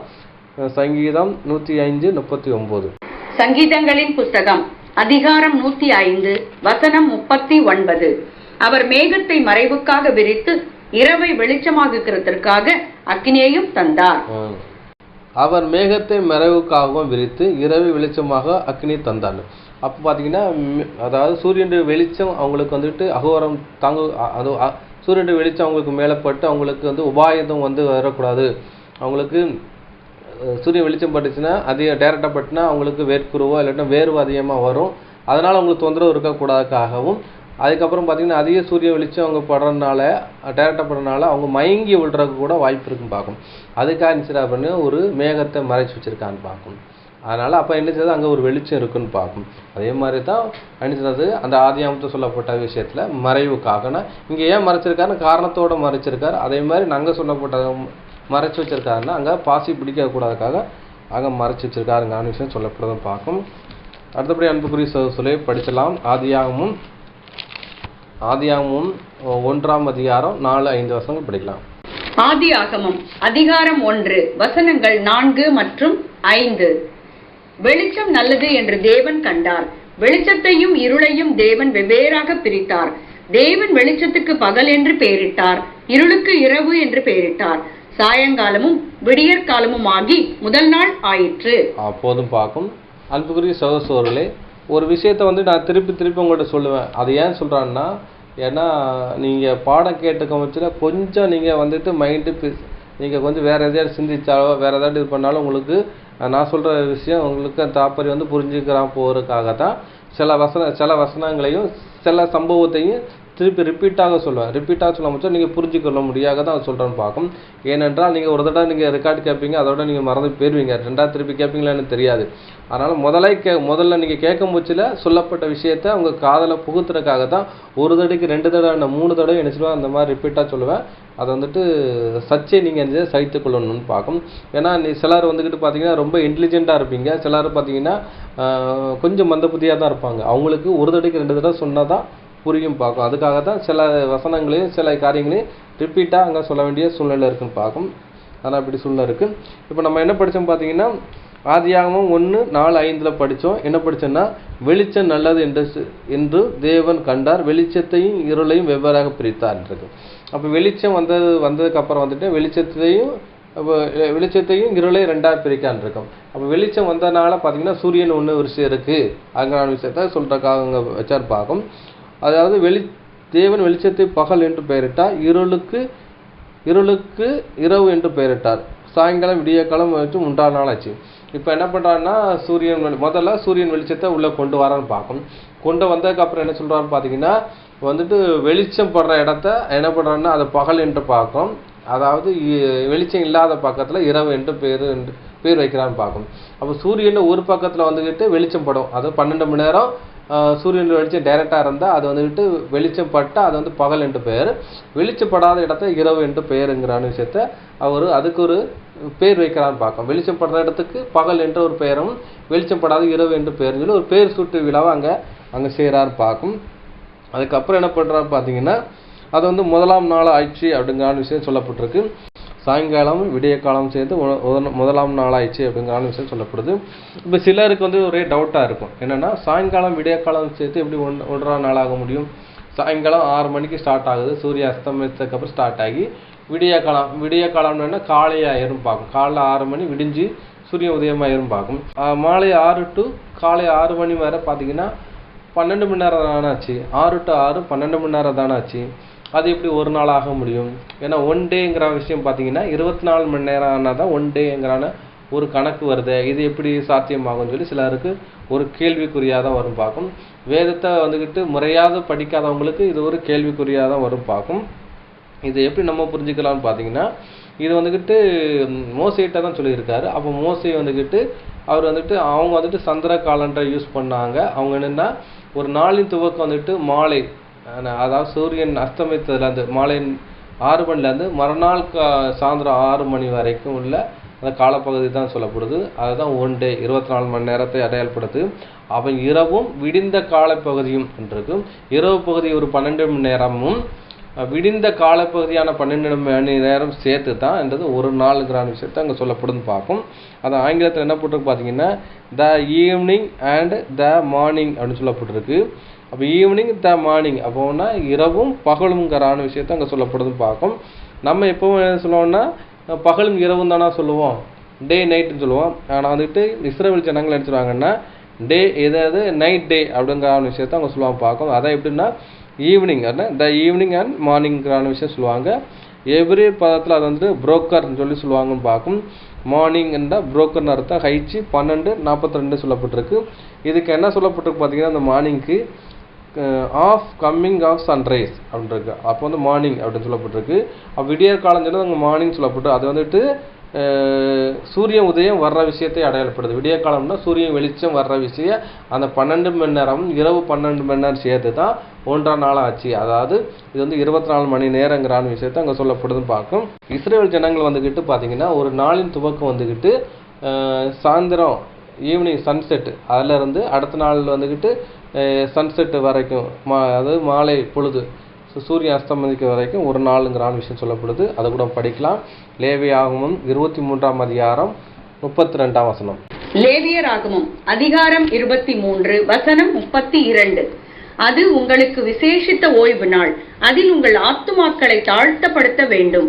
அந்த மாதத்தின் 9ஆம் தேதி சாயங்காலம் துவங்கி மறுநாள் சாயங்காலம் மட்டும் உங்கள் ஓய்வை ஆசரிக்க கடவீர்கள் என்றார். பார்க்கும். இப்போ இங்கே என்ன சொல்லப்படுதுன்னு பார்த்தீங்கன்னா ஓய்வு நாளை குறித்து அங்கே சொல்லப்பட்டு ஓய்வு நாள் எப்போ ஸ்டார்ட் ஆகுன்னு பார்த்தீங்கன்னா ஓய்வு நாளுங்கிற சனிக்கிழமை. அது சனிக்கிழமை வெள்ளிக்கிழமை முடிஞ்சு சனிக்கிழமை 6 மணியிலேருந்து ஸ்டார்ட் ஆகுது. ஒரு நாள் துவக்கம் 6 மணிலேருந்து அடுத்த நாள் 6 மணி வரைக்கும் அங்கிற விஷயம் சொல்லப்படுதுன்னு பார்க்கும். அது உங்களுக்கு விசேஷ ஓய்வு நாளாக இருக்குது. அது உங்களை ஆத்மாவை தாழ்மைப்படுத்த வேண்டும். அந்த மாதத்தில் 9ஆம் தேதி சாயங்காலம் துவங்கி மறுநாள் சாயங்காலம் மட்டும் ஓய்வை ஆசரிக்க வேண்டும் இருக்கு. அப்போ அந்த இரவுலேருந்து சாயங்காலம் இருக்கு. அந்த சாயங்காலம் வந்து மறுநாள்னா சூரிய உதயம் அந்த காலை என்பது விடிந்த காலையும் சேர்த்து அந்த சன்செட் வருதில்ல அது வரைக்கும் சேர்த்து தான் 24 மணி நேரம் பார்க்கும். அப்போ வந்துட்டு சனிக்கிழமை ஸ்டார்ட் ஆகுறது சாயந்தரம் ஸ்டார்ட் ஆகி அடுத்த நாள் சாயந்தரம் ஞாயிற்றுக்கிழமை சாயந்தரம் முடிகிற வரைக்கும் என்ன செய்ய பார்த்தீங்கன்னா அதாவது சனிக்கிழமை அந்த முடிஞ்சு உள்ள போகிற விஷயத்தை அடையாளப்படுத்தும் பார்க்கும். புரிகிற மாதிரி சொல்கிற மறுபடியும் சனிக்கிழமை என்னது சனிக்கிழமை எப்போ ஸ்டார்ட் ஆகுனா நமக்கு சனிக்கிழமை எப்போ ஸ்டார்ட் ஆகுனா இரவு மிட் நைட்டு 12 மணிக்கு ஸ்டார்ட் ஆகி அடுத்த நாள் மிட் நைட்டு வந்துட்டு தான் அங்கே வந்து முடியுதுன்னு பார்க்கும். ஆனால் இஸ்ரேலுடைய காலக்கணக்கில் ஓய்வு நாள் எப்போ ஸ்டார்ட் ஆகும் பார்த்தீங்கன்னா மாலை மாலை வந்துக்கிட்டு எப்படின்னா நம்ம காரியத்துக்கு புரிஞ்சுக்கிறதுக்காக அவங்களுக்கு சொல்கிறேன். நமக்கு வெள்ளிக்கிழமை நம்ம சொல்கிறோம்ல, வெள்ளிக்கிழமை சாயந்தரம் அவங்க 6 மணி, நம்ம கணக்கு 6 மணிக்கு அவங்களுக்கு வந்து ஓய்வு நாள் ஸ்டார்ட் ஆகிடுது. ஸ்டார்ட் ஆகிடுது சனிக்கிழமை ஃபுல்லாக வந்து சனிக்கிழமை சாயந்தரம் வருதில்ல 6 மணி முடிவு பார்த்தீங்கன்னா, இதுதான் அவங்களுக்கு வந்து ஒரு ஓய்வு நாளாக அங்கே அனுசரிக்காங்க. அதுதான் 24 மணி நேரம் அங்கே ஆகுதுன்னு பார்க்கணும். இதை தான் அவங்க ஒரு நாள் கணக்கீடு அங்கிறான விஷயம் அங்கே சொல்லப்படுதுன்னு பார்க்கணும். இந்த அடிப்படையில் தான் அங்கே சொல்லப்பட்டிருக்கு சாயங்காலம் விடிய காலம் சேர்த்து. அப்போன்னா ஈவினிங்கும் இரவு 12 மணி நேரம், விடிந்த காலை பகுதியும் 12 மணி நேரம் சேர்த்து தான் அங்கே ஒரு நாளுங்கிறான விஷயம் இங்கே சொல்லப்படுதுன்னு பார்க்கணும். அதே மாதிரி பார்த்தீங்கன்னா யோபு 2ஆம் அதிகாரம் 13ஆம் வசனத்தில் சொல்ல முடிச்சுட்டு பார்த்தீங்கன்னா இரவும் பகலும் அங்கரான விஷயம் சொல்லப்படுது. அங்கே வந்து என்ன சொல்லுவாங்கன்னா, எப்போ நம்ம பகல் இரவுன்னு சொல்லுவாங்களோ அது மாதிரி பார்த்தீங்கன்னா பழைய ஏற்பாடுலையும் சரி, நீங்கள் இஸ்ரவேலுடைய காரியங்களை சொன்னால் பார்த்தீங்கன்னா அவங்க வந்துட்டு பகல் இரவு சொல்ல மாட்டாங்க, இரவு பகல் தான் சொல்லுவாங்க. அதை யோபு 2:13 இரவு பகல் தான் சொல்லப்பட்டிருக்கு. யாத்திராகமத்தில் பார்த்தீங்கன்னா மோசே வந்துட்டு இரவும் பகலுமா நினச்சா 40 நாள் நினச்சதான் பார்த்தீங்கன்னா அவர் வந்து மலையில் இருந்தான்னு சொல்லி சொல்லப்பட்டிருக்கு பார்க்கும். அதே மாதிரி சங்கீதம் 1:2 பார்த்தீங்கன்னா கர்த்தருடைய வேதத்தில் இரவும் பகலும் வந்து தியானமாக இருக்கிற பாக்கியவான் இருக்கு. அங்கேயும் இரவும் பகல் தான் சொல்லப்பட்டிருக்கோம் இல்லையா, பகல் இரவு சொல்ல மாட்டோம். ஆனால் நம்ம வந்து தான் என்ன சொல்லுவோம் பார்த்தீங்கன்னா, நம்ம வந்துட்டு அந்த சோலார் வந்துட்டு காலண்டர் யூஸ் பண்ணுறதுனால பகல் இரவுன்னு சொல்லி அந்த வார்த்தை யூஸ் பண்ணுவோம். ஆனால் வந்து இஸ்ரவேலில் வந்து டே நைட் தான் சொல்லுவாங்க, அதாவது நைட் டே அதான் சொல்லுவாங்கன்னு வழியா, இரவும் பகலும் தான் சொல்லுவாங்கன்னு வழியா, பகல் இரவுன்னு சொல்ல மாட்டோம் பார்க்கணும். ஏன்னா அவங்களுடைய நாளின் துவக்கமே இரவுலாம் தான் ஸ்டார்ட் ஆகுது. அதை தான் இங்கே சொல்லப்படுது. அதன் அடிப்படையில் அவங்களுக்கு புரிஞ்சுக்கிறதுக்காக தான் அங்கே ஈவினிங்கும் அதாவது சாயங்காலம் விடிய காலம் சேர்ந்து 1ஆம் நாள் ஆயிடுச்சுன்னு சொல்லி ஒரு விஷயம் சொல்லப்படுதுன்னு பார்க்கும். அப்போ 1ஆம் நாளுங்கிற விஷயம் எதுன்னு பார்த்தீங்கன்னா ஒரு நாள் கிடையாது, 24 மணி நேரத்தை இங்கே வந்துட்டு சொல்லப்படலை. அங்கே தேவனுடைய பார்வையில், இயேசு கிறிஸ்துவனுடைய பார்வையில் ஒரு நாளுங்கிறது 1000 வருஷம்னு பார்க்கும். அப்போ வந்து ஒரு நாளுங்கிற ஒரு டைமிங் எடுக்கிறாருன்னு பார்த்தீங்கன்னா 1000 வருஷம் ஒரு டைமிங் எடுத்தால் ஒவ்வொரு சிருஷ்டிப்பு வேலையை அங்கே செய்கிறாருங்கிறான விஷயம் சொல்லப்படுதுன்னு பார்க்கும். அதை கூட நம்ம படிக்கலாம். 2 பேதுரு 3ஆம் அதிகாரம் 8ஆம் வசனம். பேதுரு எழுதின 2ஆம் நிருபம் அதிகாரம் 3 வசனம் 8. பிரியமானவர்களே, கர்த்தருக்கு ஒரு நாள் 1000 வருஷம் போலவும் 1000 வருஷம் ஒரு நாள் போலவும் இருக்கிறது என்கிற இந்த ஒரு காரியத்தை நீங்கள் அறியாதிருக்க வேண்டாம். அப்போ வந்துட்டு பேதுரு தான் இங்கே சொல்லுவார். பேதுரு என்ன சொல்லுவாருன்னா, பிரியமானவர்களே, கர்த்தருக்கு ஒரு நாள் 1000 வருஷம் போலவும் 1000 வருஷம் ஒரு நாள் போல் இருக்கிறது என்று நீங்கள் இந்த காரியத்தை கொண்டு அறியாதிருக்க வேண்டாம். இப்போ பேதுருக்கு எப்படி தெரியும் பார்த்தீங்கன்னா, இங்கே நம்ம ஆண்டவராக இயேசு கிறிஸ்து பூமியில் இருக்கும் பட்சத்தில் பார்த்தீங்கன்னா யோவான், யாக்கோப்பு, பேதுரு இவங்க தான் எப்போவுமே அவர் கூடயே இருப்பான்னு பார்க்கும். அப்போ அந்த பேதுருட்ட தான் அவர் நிறைய விஷயங்கள் பேதுருட்ட இயேசு கிறிஸ்து கேட்காரு. அப்போ அவர் பேதுருட்ட என்ன சொல்லி கொடுத்துருப்பான்னு பார்க்கும். அப்போ வந்துட்டு அவருக்கு அதாவது என்னென்னா இயேசு கிறிஸ்துக்கு ஒரு நாளுங்கிறது என்னென்னா 1000 வருஷங்கிறான விஷயம் சொல்கிறான்னு பார்க்கும். அதான் தேவர்களுக்கு அப்படின்னா தேவன்னா இப்போ இயேசு கிறிஸ்து தான், இயேசு கிறிஸ்துக்கு ஒரு நாளுங்கிறது 1000 வருஷங்கிறான விஷயத்தை அங்கே சொல்கிறான்னு பார்க்கும். அதன் அடிப்படையில் தான் அவர் சொல்கிறான்னு பார்க்கும். இது வந்து வேறு எங்கேயும் சொல்லப்பட்டிருக்காது. இதே விஷயத்தை பார்த்தீங்கன்னா தாவீது ஒரு காரியங்களை கூட அவர் சொல்லுவார்னு பார்க்கும். அதை கூட நம்ம படிக்கலாம். இதுக்கு ரிலேட்டிவான ஒரு காரியங்களை சொல்லுவாரான்னு பார்க்கும். அதை கூட படிக்கலாம். சங்கீதம் 90 4ஆம் வசனம் படிக்கலாம். சங்கீதங்களின் புஸ்தகம் அதிகாரம் 90 வசனம் 4. உமது பார்வைக்கு 1000 வருஷம் நேற்று கழிந்த நாள் போலவும் ராச்சாமம் போலவும் இருக்கிறது. இப்போ வந்து நம்ம ஆதியாம் படித்த காரியத்துக்கு இதுக்கு கொஞ்சம் ரிலேட்டிவ் ஆகுறதுன்னு பார்க்கும். கொஞ்சம் ஒத்து போகிற ஒரு விஷயமா இங்கே சொல்லப்படுதுன்னு பார்க்கும். என்னப்படுது, உமது பார்வைக்கு 1000 வருஷம் நேற்று கழிந்த நாளை போலவும் ராச்சாமம் போல இருக்குன்ட்டு. சாயந்தரம் விடிய காலம் சேர்த்து 1ஆம் நாள் ஆயிடுச்சுட்டு இருக்கு. அப்போ வந்து ஒரு கழிந்த நாளை குறித்து சொல்ல, ஒரு நாள் கழிந்தது, அந்த கழிந்த நாளை என்ன சொல்கிறார் பார்த்தீங்கன்னா சாயங்காலம் விடிய காலம் சேர்த்து 1ஆம் நாள் ஆயிடுச்சு சொல்லப்படுதுன்னு பார்க்கும். அதை தான் இங்கே சொல்றாது. உமது பார்வைக்கு கடந்த போன நாள் எப்படி பார்க்கணும், 1000 வருஷம் போல இருக்கு, நேற்று கழிந்த போலவும். அது எப்படி போல ராச்சாமம் போலவும். ராச்சாமம்னா இரவும், சாமங்கிறது விடிஞ்சு, அது விடியலை குறிக்கிறது பார்க்கும். அது போல இருக்குன்னு சொல்லப்படுதுன்னு பார்க்கும். அப்போ இங்கே சொல்லப்பட்ட வந்துட்டு சாயங்காலம் விடிய காலம் சேர்த்தது சொன்னார்னா ஒரு நாளுங்கிறது 24 மணி நேரம் குறிக்கிறது கிடையாது. இது வந்து ஒரு 1000 வருஷத்தை இங்கே குறிக்கிற விதமாக அங்கே சொல்லப்படுறதுக்குன்னு பார்க்கும். அடுத்தபடி அன்புக்குரிய சொல்லு, மனிதனுக்கு வந்துட்டு 24 மணி நேரம் கொடுத்துருக்காரு. 1 டேங்கிறது 24 மணி நேரம். இந்த 24 மணி நேரத்தை 3 பகுதியாக பிரிக்காங்க. எப்படின்னா 3/24 பார்க்கும். 8 மணி நேரம் ஒரு மனுஷன் வேலை செய்கிறான். 8 மணி நேரம் என்ன பண்ணுறான்னா அவன் வாழ்வாதாரத்துக்குரிய காரியங்கள் அவன் செய்கிறான்னு பார்க்கும். சாப்பாடு காரியங்கள், மற்ற காரியங்கள். என்ன செய்யறாரு 8 மணி நேரத்துக்காக அவன் செலவு பண்ணுறான்னு பார்க்கும். அவனுடைய கடமைகள் முடிக்கிறதுக்காக 8 மணி நேரம் செலவு பண்ணுறான்னு பார்க்கும். அதுக்கப்புறம் 8 மணி நேரம் என்ன செய்யறான், அவன் தூங்குறான்னு பார்க்கும், இளைப்பாறாரு, நித்திரை பண்ணுறான்னு பார்க்கும். ஆனால் தேவனுக்கு வந்துட்டு நித்திரை கிடையாதா, ஏன் 1000 வருஷம் அளவுக்கு என்ன செய்கிறாரு அப்படின்னு நம்ம கேள்வி கூட வரலாம்னு பார்க்கும். ஆனால் மனிதனுக்கு இளைப்பாடுற மாதிரி தேவர்களுக்கு இளைப்பாறுதல் கிடையாதுன்னு பார்க்கும். அவங்க தூங்குறது இல்லைன்னு பார்க்கும். இப்போ வந்து தேவன்லாம் தூங்கிட்டாருன்னா இன்னைக்கு சாத்தனைஞ்சது இந்த உலகத்தை சின்னப்பணமாக்கிறான்னு பார்க்கும். அதனால் அவர் என்ன பண்ணுறதுன்னா இஸ்ரவேல் தேவன் தூங்குவதில்லை உறங்குவதில்லைங்கிற விஷயம் சொல்லப்படுதுன்னு பார்க்கும். உதாரணத்துக்கு பார்த்தீங்கன்னா ஏடிஎம் மிஷின் பக்கத்துல எல்லாம் 24 ஹவர்ஸ் என்ன பண்ணுவாங்க பார்த்தீங்கன்னா அதுக்கு வந்துட்டு செக்யூரிட்டி வச்சுருப்பான்னு பார்க்கும். ஏன்னா அந்த பணத்தை கொள்ளையடிக்கக்கூடாதுக்காக இரவும் பகல் நினச்சிடாங்க செக்யூரிட்டி போட்டு நினச்சிடாங்க 12 ஹவர் போட்டு வாட்ச் பண்ணுறான்னு பார்க்கணும். அதே மாதிரி இந்த பூமியையும் அதை சேர்ந்த சிஸ்டமேட்டிக்லேயும் தேவன் பாதுகாக்கிறதுக்காக அவர் வந்துட்டு ஃபுல் டைம் ஒர்க்கு, அவர் வந்து தூங்குறதே இல்லை. ஒரு செக்யூரிட்டியாக இருந்துக்கிட்டு, செக்யூரிட்டினா பாதுகாவலராக இருந்து இந்த உலகத்தை ஃபுல்லாக அவர் பாதுகாத்துருக்கார். அவர் வந்து தூங்குறது இல்லைங்கிற விஷயம் சொல்லப்படுது பார்க்கும். அதை கூட படிக்கலாம். 121 சங்கீதம் 4 வசனம். சங்கீதங்களின் புஸ்தகம் 121 அதிகாரம் வசனம் 4. இதோ இஸ்ரவேலை காக்கிறவர் உறங்குவதும் இல்லை தூங்குவதும் இல்லை. அவர் நினைச்சாரு உறங்குவதில்லை தூங்குவதில்லைன்னு சொல்றாரு. அவர் சொல்றாரு, கர்த்தர் உன்னை காக்கிறவர், உனது வலது பக்கத்திலும் உனக்கு நிழலா இருக்கிறார், பகலில் வெயிலாயிலும் இரவில் நிலைவாயிலும் உன்னை சேதப்படுத்துவதில்லைன்னு சொல்றாரு பார்க்கும். கர்த்தர் உள்ள எல்லா தீங்கிலும் விலைக்கு பார்ப்பாருன்னு சொல்லி சொல்றான்னு பார்க்க. அப்போ தேவன் பாதுகாக்கிறதுக்கும் இப்போ இஸ்ரேல் ஜனங்களை குறித்து இங்கே சொல்லப்பட்டிருக்கு. ஆனால் முழு உலகத்தையும் தேவன் பாதுகாக்கிறதுக்காக அனுப்பிச்சாரு, அவர் தூங்குறது இல்லைன்னு சொல்லி சொல்லப்படுறதுன்னு பார்க்கும். அடுத்தபடியாக அன்புக்குரிய சகோதரர்களை நம்ம படிக்கலாம். ஆதியாகமும் 1 அதிகாரம் 6-7 வசனங்களை படிச்சிடலாம். ஆதியாகமம் அதிகாரம் 1 வசனங்கள் 6 மற்றும் 7. பின்பு தேவன் ஜலத்தின் மத்தியில் ஆகாய விரிவு உண்டாக கடவது என்றும் அது ஜலத்தினின்று ஜலத்தை பிரிக்க கடவது என்றும் சொன்னார். தேவன் ஆகாய விரிவை உண்டு பண்ணி ஆகாய விரிவுக்கு கீழே இருக்கிற ஜலத்திற்கும் ஆகாய விரிவுக்கு மேலே இருக்கிற ஜலத்திற்கும் பிரிவு உண்டாக்கினார். அது அப்படியே ஆயிற்று. அப்போ வந்துட்டு முதலாம் நாள் முடிச்சிடறாரு, அந்த வெளிச்சம் காரியங்கள் எல்லாம் செஞ்சு முடிச்சிடறாரு. ரெண்டாவது பார்த்தீங்கன்னா ஏன்னா ஃபுல்லாகவே தண்ணி இருக்குது. ஏன்னா முதலாம் படிக்கும் என்ன பண்ணுறதுன்னா பூமி ஒழுங்கின்மை வெறுமையாக இருந்துச்சு, ஆழத்தின் மேல் இருந்தது, ஆவியான் ஜலத்தின் மேல் அசைவாடி கொண்டிருக்காரு. ஜலம் ஃபுல்லாக நினைச்சது தண்ணி வந்துட்டு பூமி ஆக்குபைன் பண்ணியிருக்கு. அங்கே வந்துட்டு என்ன இல்லைன்னா வெட்டாந்தரை கிடையாது. இப்போ வந்துட்டு எப்படி இருக்குன்னா லேண்டு தனியாகவும் தண்ணியாக இருக்குன்னு பார்க்கும். அப்போ வந்து 70% தண்ணி இருக்குன்னு பார்க்கும். அது 30% தான் நிலப்பரப்பு இருக்குது. இப்போ என்ன பார்த்தீங்கன்னா நிலப்பரப்பை சுற்றி என்ன தண்ணி இருக்கிறனால என்ன பண்ணுறா பார்த்தீங்கன்னா அங்கே இப்படி சூழ்நிலை இருக்குன்னு பார்க்கும்.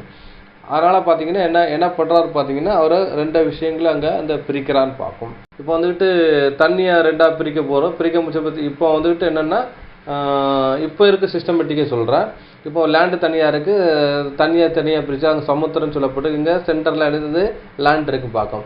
இப்போ வந்துட்டு அந்த லேண்ட் என்ன செய்து பார்த்தீங்கன்னா சுற்றினா தான் என்ன பண்ணுறோம் பார்த்தீங்கன்னா அங்கே வந்துட்டு பகல் இரவு வரும் பார்க்கும். ஆனால் இங்கே வந்துட்டு பகல் இரவு வரலை. இங்கே வந்துட்டு பூமி சுற்ற வைக்கல. அப்போ வந்துட்டு பூமி வந்துட்டு நீங்கள் என்ன சிலர் நினைப்பாங்கன்னா அவுட்ரு, அதாவது தண்ணி தான் சுற்றுதுன்னு நினைப்பாங்க. தண்ணி சுற்றுறது கிடையாது, நிலப்பரப்பு தான் நினைச்சது எங்கே சுற்றுதுன்னு பார்க்கும். முதலாவது வந்துட்டு பார்த்தீங்கன்னா ஒரே லேண்டாக தான் இருக்குது, பின்னாடி வந்துட்டு லேண்டு பிரிஞ்சு இருக்குன்னு பார்க்கும். எப்படி ஒரு மரம் வந்துக்கிட்டு ஒரு கிளைகள் போல் அப்படியே தனித்தனியாக இருக்கோ அதே மாதிரி பார்த்தீங்கன்னா கிளையை அப்படியே ஒரு கை போல் தாங்கி அந்த மரம் பிடிச்சிருக்கோ அதே மாதிரி தான் ஒவ்வொரு லேண்டையும் அதாவது பூமிக்கு அடியில் தான் அஸ்திபாரங்கள் இருக்குது, அது வந்துட்டு தாங்கி பிடிச்சிருக்குன்னு பார்க்கும். அப்போ வந்து ஒரு ஃபெஃப்லர் மாதிரி தான் நினைச்சது சென்டர் பிளேஸ் சுற்றுது, சுற்றி இருக்க தண்ணி நினைச்சது அது சேர்ந்து சுற்ற வேண்டிய சூழ்நிலை இருக்கு பார்க்கும். தண்ணி சுற்றாது, லேண்டு சுற்றுறதுனால நினைச்சது பூமியில ஒரு சுழற்சி வருது, அந்த சுழற்சி மூலமாக தான் நினைச்ச அலைகள் வருதுன்னு பார்க்கும். எப்படி என்றால் ஒரு குளம் இருக்குது, அந்த குளத்தில் சென்டரில் ஒரு கல்லை தூக்கி போடுங்க, அது நினைச்சது ரவுண்டாக அப்படியே தண்ணி அதாவது ரவுண்டாக வந்து தண்ணி அப்படியே பல மாதிரி போய் என்ன பண்ணால் எஜ்ஜை போய் தொட்டுரும் பார்க்கும். அந்த அலை போய் எஜ்ஜை தொட்டுரும் பார்க்கும். அதே மாதிரி பார்த்தீங்கன்னா சென்டரில் இருக்க அந்த லேண்டு வந்துக்கிட்டு சுத்தம் போச்சில் பார்த்தீங்கன்னா அங்கே சுற்றி இருக்க தண்ணியில் வந்து ஒரு சுழற்சி முறை வந்து அந்த அலைகள் நினச்சது பார்த்தீங்கன்னா அந்த தண்ணி போய் எஜ்ஜை போய் முட்டி திருப்பி வந்து கரையை வந்து அடிக்குது. அதுதான் நம்மளுக்கு அலையாக வருதுன்னு பார்க்கும். அப்போ பூமி சென்டர் பிளேஸ் அங்கே சுற்றுறனால அங்கே என்னது தண்ணீர், ஏன்னா ஒரு சென்டரை சுற்றி வர தண்ணி இருக்குது. தண்ணியில் இருக்க வந்துட்டு இந்த லேண்டு சுற்றுற மூச்சில் என்ன செய்யுது, அங்கே சுழற்சி வருது, அங்கே சுழல் வருது. அதனால் அதை என்ன செய்யுது, அங்கே போய் எச்சு போய் அந்த சுழற்சி போய் முட்டி திருப்பி வந்து கரையில் வந்து அடைக்க முடியாது, நமக்கு அலையாக வருதுன்னு பார்க்கும். அதான் யோபு புஸ்தகத்தை சொல்ல முடிச்சு என்ன சொல்கிறாருன்னு பார்த்தீங்கன்னா, இந்த வந்துட்டு அலைகள் வந்துட்டு பூமி, அதாவது சமுத்திரம் வந்து எல்லை மீறாதபடி அதுக்கு எல்லையை கட்டளையிட்டிருக்கான்றது. அப்போ வந்துட்டு என்ன, அந்த அலைகள் எவ்வளோ தூரம் தான் அங்கே போய் எஜ்ஜை போய் தொட்டுட்டு எவ்வளோ ஆக்ரோஷம் வந்தாலும் அந்த எல்லை மீறாதபடிக்கு தேவன் நினைச்சிட்டாரு, அங்கே ஒரு கட்டளை அங்கே பிறப்பிச்சிருக்கு. அதனால் பார்த்தீங்கன்னா அங்கே வந்துட்டு சுழற்சி, அது பூமி சுற்றுறனால தான் அங்கே வந்து ஒரு அலைகள் வருதுன்னு பார்க்கும். அப்போ தண்ணீர் சுற்றுறதில்ல, உள்ள லேண்டு சுற்றுறனால தான் இங்கே வந்துட்டு நம்மளுக்கு வந்துட்டு ஒரு அலை வருதுன்னு பார்க்கும்.